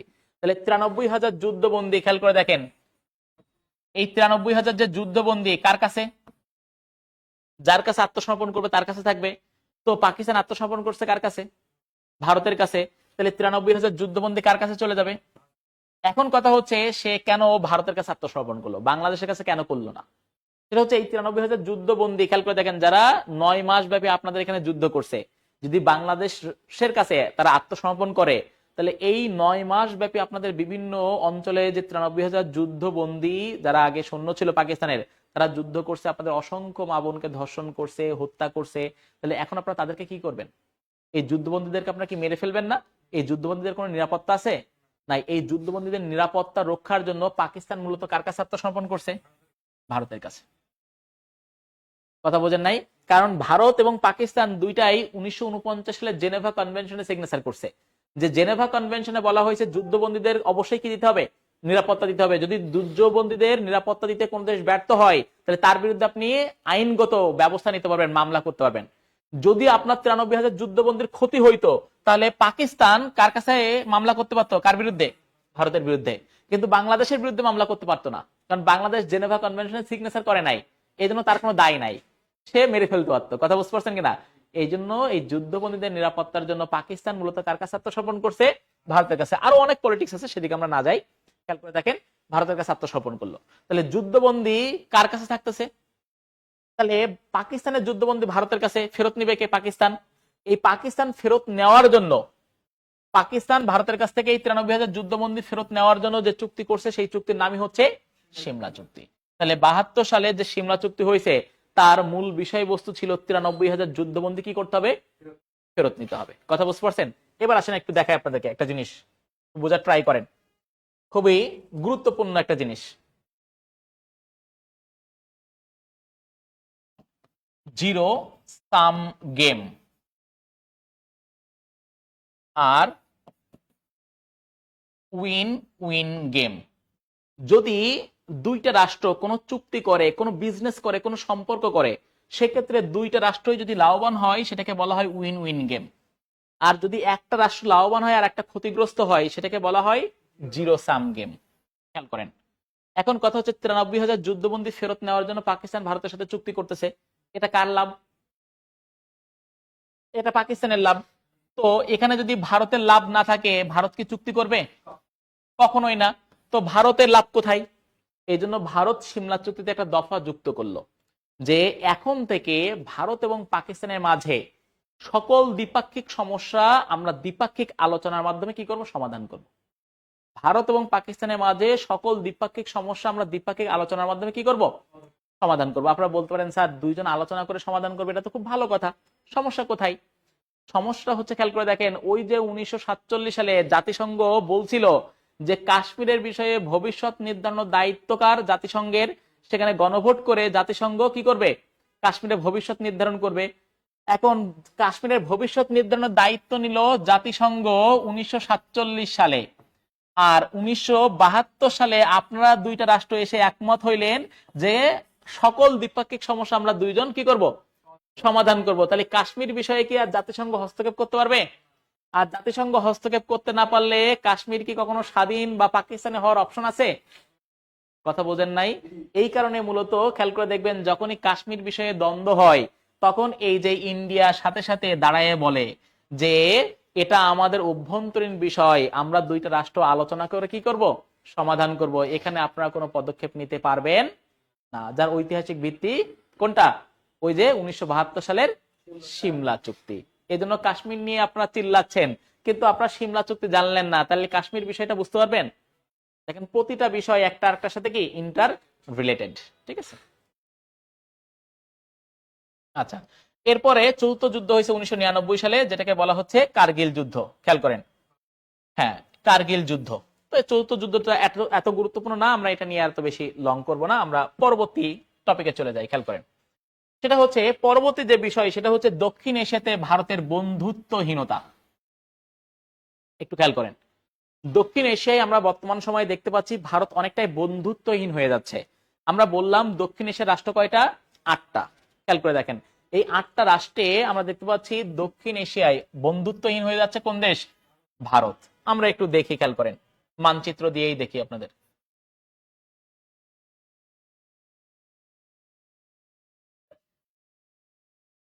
দেখেন, এই যে এই যে রাষ্ট্রগুলো, এর মধ্যে আমরা জানি ভারতের সাথে খুব ভালো সম্পর্ক ছিল। এই যে মালদ্বীপের, শ্রীলঙ্কার, এই যে বাংলাদেশ, এই যে নেপাল, এই যে ভুটান। তাহলে দক্ষিণ এশিয়ার 8টা রাষ্ট্রের মধ্যে আমরা দেখতে পাচ্ছি ভারতের 5টা দেশের সাথে কি আছে, ভালো সম্পর্ক আছে। এই রাষ্ট্রগুলোতে কার আধিপত্য ছিল? ভারতের আধিপত্য ছিল। শুধু এই রাষ্ট্র নয়, এমনকি আফগানিস্তানেও ভারতের আধিপত্য ছিল। যে তালেবান সরকারের আগে যারা ছিল তাদের সাথে ভারতের কি ছিল, খুব ভালো সম্পর্ক ছিল। তাই এই সকল রাষ্ট্রগুলোতে কার আধিপত্য ছিল? ভারতের আধিপত্য ছিল। কিন্তু আমরা এই সময় চীন, খেয়াল করেন, চীন একটা বিষয় দেখতে পেল। খেয়াল করেন, চীনের বিষয়টা এখানে চলে আসবে যে কিভাবে আসলে এই অঞ্চল নিয়ন্ত্রিত হচ্ছে সেটা আমরা বোঝাবো। তবে একটা বিষয় একটু মাথায় রাখেন, সেটা হচ্ছে 1996 সালে ভারতের একজন পররাষ্ট্রমন্ত্রী, যার নাম হচ্ছে গুজরাল, নাম কি, ইন্দর গুজরাল। সেই ইন্দর গুজরাল দক্ষিণ এশিয়ায় আধিপত্য বিস্তারের জন্য একটা ডক্ট্রিন নিল, যেটাকে বলা হচ্ছে গুজরাল ডক্ট্রিন। সেই গুজরাল ডক্ট্রিন এসে বলল যে দক্ষিণ এশিয়ার রাষ্ট্রগুলোকে আমরা সহযোগিতা করব বিভিন্ন দিক দিয়ে। ফলে এই রাষ্ট্রগুলো যেমন ডেভেলপ হবে এবং এই রাষ্ট্রগুলোর সাথে আমাদের একটা কি হবে, সুসম্পর্ক তৈরি হবে, যাতে করে এই রাষ্ট্রগুলোর সাথে আমাদের ভালো সম্পর্ক থাকবে, কিন্তু চীনের ভালো সম্পর্ক থাকবে না। আমার কথা বুঝতে পারছেন কিনা? এখানে ভারত আপনাদেরকে কি করবে, সহযোগিতা করবে। সহযোগিতা করার ফলে আপনাদের সাথে ভারতে কি হবে, বন্ধুত্বপূর্ণ সম্পর্ক তৈরি হবে। তাহলে আমাদের মতন রাষ্ট্রগুলোতে একটা পজিটিভ রিলেশন তৈরির মাধ্যমে ভারত একটা সুসম্পর্ক তৈরি করে আধিপত্য বিস্তার করবে। তাহলে ভারতের আধিপত্য যদি দক্ষিণ এশিয়াতে বিস্তৃত হয়, তাহলে চীনের আধিপত্য কি হবে, খর্ব হবে। এবং এই গুজরাল ডক্ট্রিন সহ আরো বিভিন্ন নীতির মাধ্যমে আমরা দেখতে পেলাম ভারতের একটা কি হচ্ছে, দক্ষিণ এশিয়াতে ভালো সম্পর্ক তৈরি হচ্ছে। কিন্তু আমরা দেখতে পেলাম 2000 সাল পরবর্তী সময়ে তখন ভারতে ধীরে ধীরে এই গুজরাল ডক্ট্রিন আর থাকতেছে না। তারা এই সময়ে যে নীতি নিল সেটাকে বলা হচ্ছে আগ্রাসী নীতি। ভারত চাচ্ছে যে আপনাদের সাথে এটা কি করতে, আগ্রাসনের মাধ্যমে, আমাদের মতন এই রাষ্ট্রগুলোতে আগ্রাসনের মাধ্যমে তারা কি করবে, প্রভুত্ব হিসাবে নিজেদেরকে জাহির করবে। তারা চাচ্ছে এই অঞ্চলে ভারত যা বলবে তাই হবে। কথা বুঝতে পারছেন কিনা? এই আগ্রাসী নীতি গ্রহণ করা শুরু করলো। এবং আমরা দেখতে পাচ্ছি যে এই যে বাংলাদেশ, ভারত, নেপাল, ভুটান যত রাষ্ট্র আছে, এই রাষ্ট্র, ভারতের প্রতিবেশী যত রাষ্ট্র আছে, প্রত্যেকের সাথে সীমান্ত দ্বন্দ্ব আছে। ভারতের কি আছে, সীমান্ত দ্বন্দ্ব আছে। এই জায়গাটাই চীন নিয়ে নিল। চীন চিন্তা করলো যে এই নেপাল, ভুটান, বাংলাদেশ, শ্রীলঙ্কা, মালদ্বীপের সাথে ভারতের একটা কি সীমান্ত দ্বন্দ্ব আছে। এই সীমান্ত দ্বন্দ্বের ক্ষেত্রে চীন এই ভারতের বিপরীত অবস্থান করবে। ভারতের বিপরীত মানে কি, সীমান্ত দ্বন্দ্বের ক্ষেত্রে চীন কাকে সাপোর্ট দিবে, নেপালকে, ভুটানকে, বাংলাদেশকে, শ্রীলঙ্কাকে, মালদ্বীপকে। তাহলে এই সকল রাষ্ট্রগুলোর সাথে কার সুসম্পর্ক তৈরি হবে, চীনের, একটা বিষয়। এবং চীন সাথে সাথে আরো একটা পদক্ষেপ নিল 2013 সালে, যেটাকে বলা হচ্ছে on belt on road, belt and road initiative. যে তোমাদের যত ঋণ লাগে ঋণ নাও। কথা বোঝেন নাই? যত ঋণ লাগে কে ঋণ দিবে, চীন ঋণ দিবে। তাহলে আমাদের মতন রাষ্ট্রগুলোতে চীন যখন হিউজ পরিমাণ ঋণ দিবে, এবং এই ঋণগুলোতে অনেক শর্ত থাকে, চীন বিরোধী কোন জোটে আপনি অংশগ্রহণ করতে পারবেন না, এরকম অনেক কিছু থাকে। তাহলে এই হিউজ পরিমাণ ঋণ যখন চীন দিচ্ছে, চীনের ঋণ নিয়ে যখন আমাদের অর্থনীতি এবং বাণিজ্য সমৃদ্ধ হচ্ছে, তাহলে আমাদের এই অঞ্চলে অর্থনীতি এবং বাণিজ্যে কার আধিপত্য বিস্তার হচ্ছে, চীনের আধিপত্য বিস্তার হচ্ছে। তাহলে খেয়াল করে দেখেন, ধীরে ধীরে আমরা দেখতে পাচ্ছি এই অঞ্চলে কার আধিপত্য বিস্তার হচ্ছে, চীনের আধিপত্য বিস্তার হচ্ছে। মেন ইস্যু খেয়াল করেন, ভারতের সাথে প্রতিবেশী রাষ্ট্রগুলোর সীমান্ত দ্বন্দ্ব। এবং 2 নম্বর হচ্ছে ভারতের আগ্রাসী নীতি। আগে কিন্তু ভালো নীতি ছিল, কিন্তু আমরা দেখলাম 2000 সাল পরবর্তী সময় তারা কি নীতি নিচ্ছে, আগ্রাসী নীতি নিচ্ছে। ফলে আমরা দেখতে পাচ্ছি ভারতের সাথে এই যে আমাদের প্রতিবেশী রাষ্ট্রগুলো, বাংলাদেশ, ভারত, নেপাল, ভুটান, মালদ্বীপ, এদের কি হচ্ছে, দ্বন্দ্ব তৈরি হচ্ছে। এই দ্বন্দ্ব যখন তৈরি হচ্ছে, তখন আমাদের মতন রাষ্ট্রগুলো, মালদ্বীপ, শ্রীলঙ্কা, তারপরে যে বাংলাদেশ, ভুটান, নেপাল, কোন দিকে ঝুঁকে যাচ্ছে, আর ভারতের সাথে সম্পর্ক কি হচ্ছে, খারাপ হচ্ছে। আমি একটা উদাহরণ দেই, দেখেন, খেয়াল করেন। সেটা হচ্ছে এই নেপালের আর ভারতের মাঝে 3টা সীমান্ত আছে, কালাপানি, লেপুলেখ, কালাপানি, লেপুলেখ, আর হচ্ছে লিম্পোয়াধুরা। বলা হচ্ছে এর এই 3টা অমীমাংসিত সীমানা ভারত এবং নেপাল কেউ দাবি করতে পারবে না। এটা যখন সলিউশন হবে তখন সিদ্ধান্ত হবে। কিন্তু ভারতের বিজেপি গভর্নমেন্ট ক্ষমতায় এসে বলল কালাপানি, লেপুলেখ, লিম্পোয়াধুরা আমাদের, এবং তারা মানচিত্রে এগুলোকে অন্তর্ভুক্ত করলো। যখনই ভারতেরা অন্তর্ভুক্ত করছে, তখন খারাপ লাগবে কার, এই জন্য নেপালকে উস্কানি দিল চীন, যে তুমিও তোমার মানচিত্রে অন্তর্ভুক্ত করো, যত সহযোগিতা লাগে তোমাকে কে করবে, চীন করবে। চীনের উস্কানিতে নেপালও এই 3টা জায়গা নিজের বলে দাবি করে মানচিত্রে অন্তর্ভুক্ত করলো। তাহলে খেয়াল করে দেখেন তো, এই যে ভারতের নেপাল, এই যে নেপালে ভারত বিরোধী একটা কি হচ্ছে, জনমত তৈরি হচ্ছে না? নেপাল দেখেন হিন্দু রাষ্ট্র, কিন্তু ভারত বিরোধী জনমত তৈরি হচ্ছে। ধীরে ধীরে আমরা দেখতে পেলাম বিভিন্ন কৌশল অবলম্বন করলো চীন নেপালের সাথে সুসম্পর্ক তৈরি করার জন্য, বিভিন্ন অফার দিচ্ছে। ফলে নেপাল গভর্নমেন্ট ঝুঁকে গেল কার দিকে? চীনের দিকে। কথা বুঝতে পারছেন কিনা? এরপরে আসেন খেয়াল করেন, সেটা হচ্ছে শ্রীলঙ্কা। আমরা দেখতে পাচ্ছি শ্রীলঙ্কাকে ব্যাপক পরিমাণ চীন অফার দিছে, প্রচুর পরিমাণ ঋণ দিছে। ঋণ নিতে নিতে এমন অবস্থা হয়েছে যে শ্রীলঙ্কার ঋণ পরিশোধ করার মতন সক্ষমতা নাই। এই জন্য শ্রীলঙ্কার হাম্বানটোটা সমুদ্র বন্দর কার কাছে ঋণ দিয়ে দিছে? লিজ দিতে চীনের কাছে লিজ দিয়ে দিছে। ফলে আমরা দেখতে পাচ্ছি শ্রীলঙ্কা রাষ্ট্রেও কার আধিপত্য বিস্তার হচ্ছে? চীনের আধিপত্য বিস্তার হচ্ছে। এরপরে আসেন আমরা দেখি হচ্ছে মালদ্বীপ। এই মালদ্বীপে দীর্ঘদিন ধরে ভারতের আধিপত্য ছিল, এমনকি ভারতের সামরিক ঘাটেও ছিল কোথায়? মালদ্বীপে। কিন্তু ভারতে এই যে মানে মালদ্বীপে ভারত যে নীতিটা অবলম্বন করতেছিল সেটা অনেকটা হচ্ছে আগ্রাসী নীতি। সেটা হচ্ছে সে এই মালদ্বীপের স্বার্থ দেখতেছে না, শুধু নিজের স্বার্থ দেখতেছে। তাহলে এখন ভারত যদি মালদ্বীপের সাথে সম্পর্কের ক্ষেত্রে শুধু নিজের স্বার্থ দেখে, তাহলে জনগণকে এটা মেনে নিবে? ফলে একটা ভারত বিরোধী এবং আমরা দেখলাম সর্বশেষ মালদ্বীপের নির্বাচনে মালদ্বীপের যে মুইজ্জ গভর্নমেন্ট, তারা নির্বাচনী ইস্তেহারে ঘোষণা করছে ইন্ডিয়া আউট, চায়না ইন। কথা বোঝেন নাই? তার মানে আমরা ক্ষমতায় গেলে ইন্ডিয়ান আধিপত্য মালদ্বীপ থেকে রুখে দিব। কার সাথে সুসম্পর্ক তৈরি করব?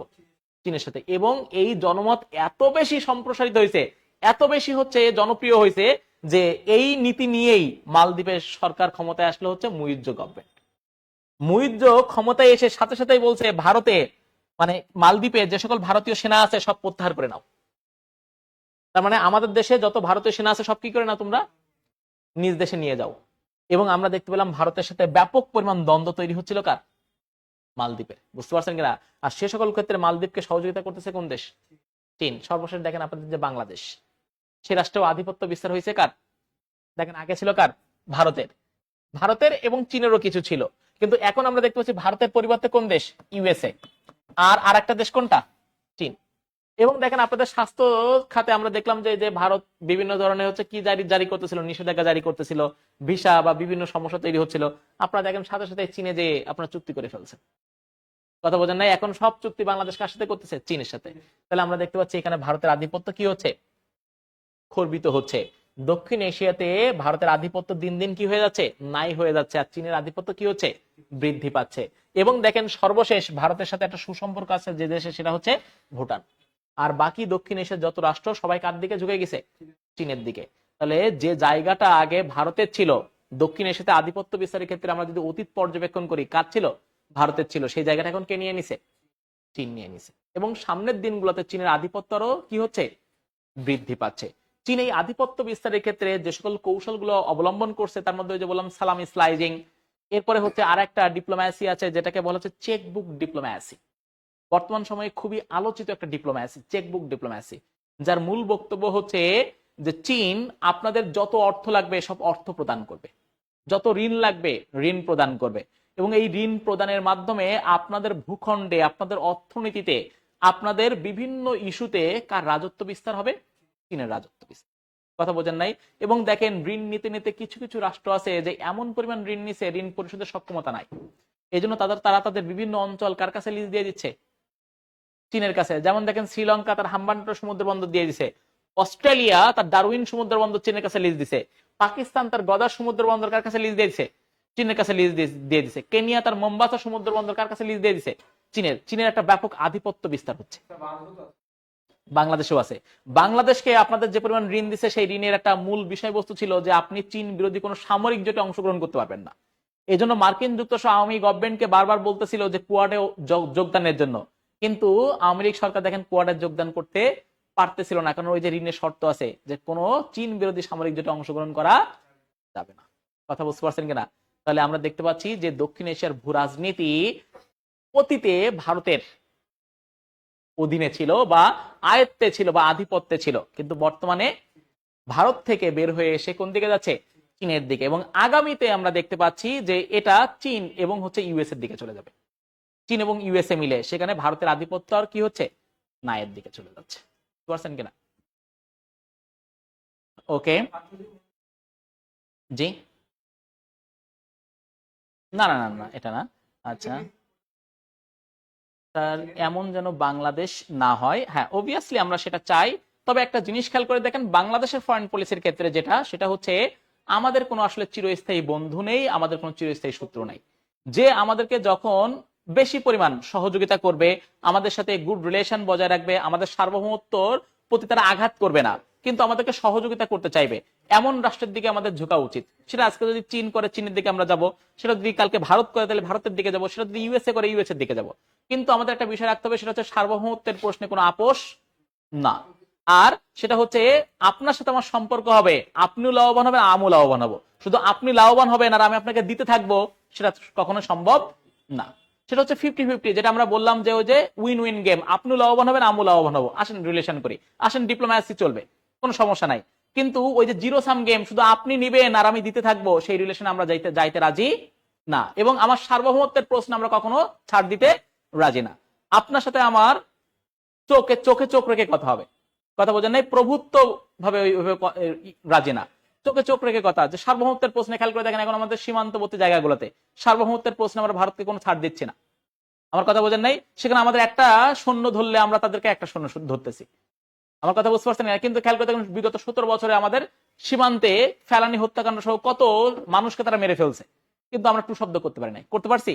করতে পারি নাই। কিন্তু খেয়াল করে দেখেন 1991 এবং 94-তে সীমান্ত দুইটা যুদ্ধ হয়েছে ভারতের সাথে বাংলাদেশের, এই দুইটা যুদ্ধেই বাংলাদেশ জয়লাভ করছে, আমার কথা বোঝেন নাই? তখন কি আমরা অনেক বেশি শক্তিশালী ছিলাম আর ভারতকে দুর্বল ছিল? না। সার্বভৌমত্বের প্রশ্ন আমাদের আপোষ চলবে না, কথা বুঝতে পারছেন? এখন আপনি বলতে পারেন, স্যার ভারতের কাছে পারমাণবিক অস্ত্র আছে, আমাদের কাছে তো পারমাণবিক অস্ত্র নাই। ভাই, পারমাণবিক অস্ত্র আছে তাই বলে কি সে পারমাণবিক অস্ত্র দিয়ে আক্রমণ করবে? এখন আসেন, পারমাণবিক অস্ত্র খেয়াল করে দেখেন, আমাদের কাছে মনে করেন পারমাণবিক অস্ত্র নাই, কিন্তু চীন আপনাকে বলতেছে আসো তোমার সাথে চুক্তি করব। এদিকে চীন বলতেছে, এদিকে পাকিস্তান বলতেছে যে আসো তোমাদের সাথে আমি চুক্তি করব। বাংলাদেশের উচিত এখন ওদের সাথে চুক্তি করা, যে বাংলাদেশের বিরুদ্ধে ভারতের কোনো পারমাণবিক অস্ত্র যদি ব্যবহার করা হয়, তাহলে এই চীন এবং পাকিস্তানের পারমাণবিক অস্ত্র কার পক্ষে কাজে লাগবে? বাংলাদেশের পক্ষে, যেটাকে বলা হয় নিউক্লিয়ার আমব্রেলা।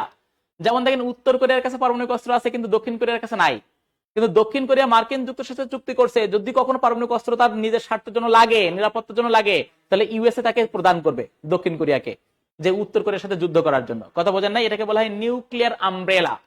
এই জন্য ডিপ্লোম্যাসির মাধ্যমে আপনাকে কি করতে হবে? সবকিছু প্রতিহত করতে হবে, আপনার সিকিউরিটি ইনশিওর করতে হবে ডিপ্লোম্যাসির মাধ্যমে। আপনার এত বেশি অস্ত্রের দরকার নাই, কথা বুঝতে পারছেন না? যেটা দেখেন, ডক্টর মোহাম্মদ ইউনূসের একটা কথা আমার বারবার বলছে, যে খুব ভালো লাগছে, যে নেপালের নাই সমুদ্র শক্তি, এজন্য সমুদ্রের এক্সেস আমরা ওদেরকে দিব, আর আমাদের নাই হিমালয় পর্বতের মতন শক্তি, এজন্য নেপাল আমাদেরকে সেটা দিবে। দুইজনের মাঝে কি হবে? বিজনেস হবে, সেও লাভবান হবে, আমও লাভবান হবে। কথা বুঝতে পারছেন? অবারিত সুযোগ আছে, ডিপ্লোম্যাসির মাধ্যমে সেগুলোকে হ্যান্ডেল করতে হবে। বার্গেনিং পাওয়ার, কথা বুঝতে পারছেন না? আমাদের 17 কোটি মানুষের একটা বাজার আছে, এই বাজারটাকে দিয়ে আমাদের বার্গেনিং করতে হবে বৈশ্বিক শক্তিগুলোর সাথে, যে আপনার সাথে আমার গুড রিলেশন হবে, আপনার একটা বাজার এখানে তৈরি হবে, কিন্তু বিনিময়ে আমাকেও কি করতে হবে? আমাকেও স্বার্থ দিতে হবে, যাতে করে আমিও ডেভেলপ হই, আপনিও ডেভেলপ হবেন, আমিও ডেভেলপ হই। কথা বুঝতে পারছেন কিনা সেটা? আচ্ছা, এখন আমরা দেখি আপনাদের কোশ্চেনের অ্যান্সার দেই, আপনাদের কোনো কোশ্চেন থাকলে।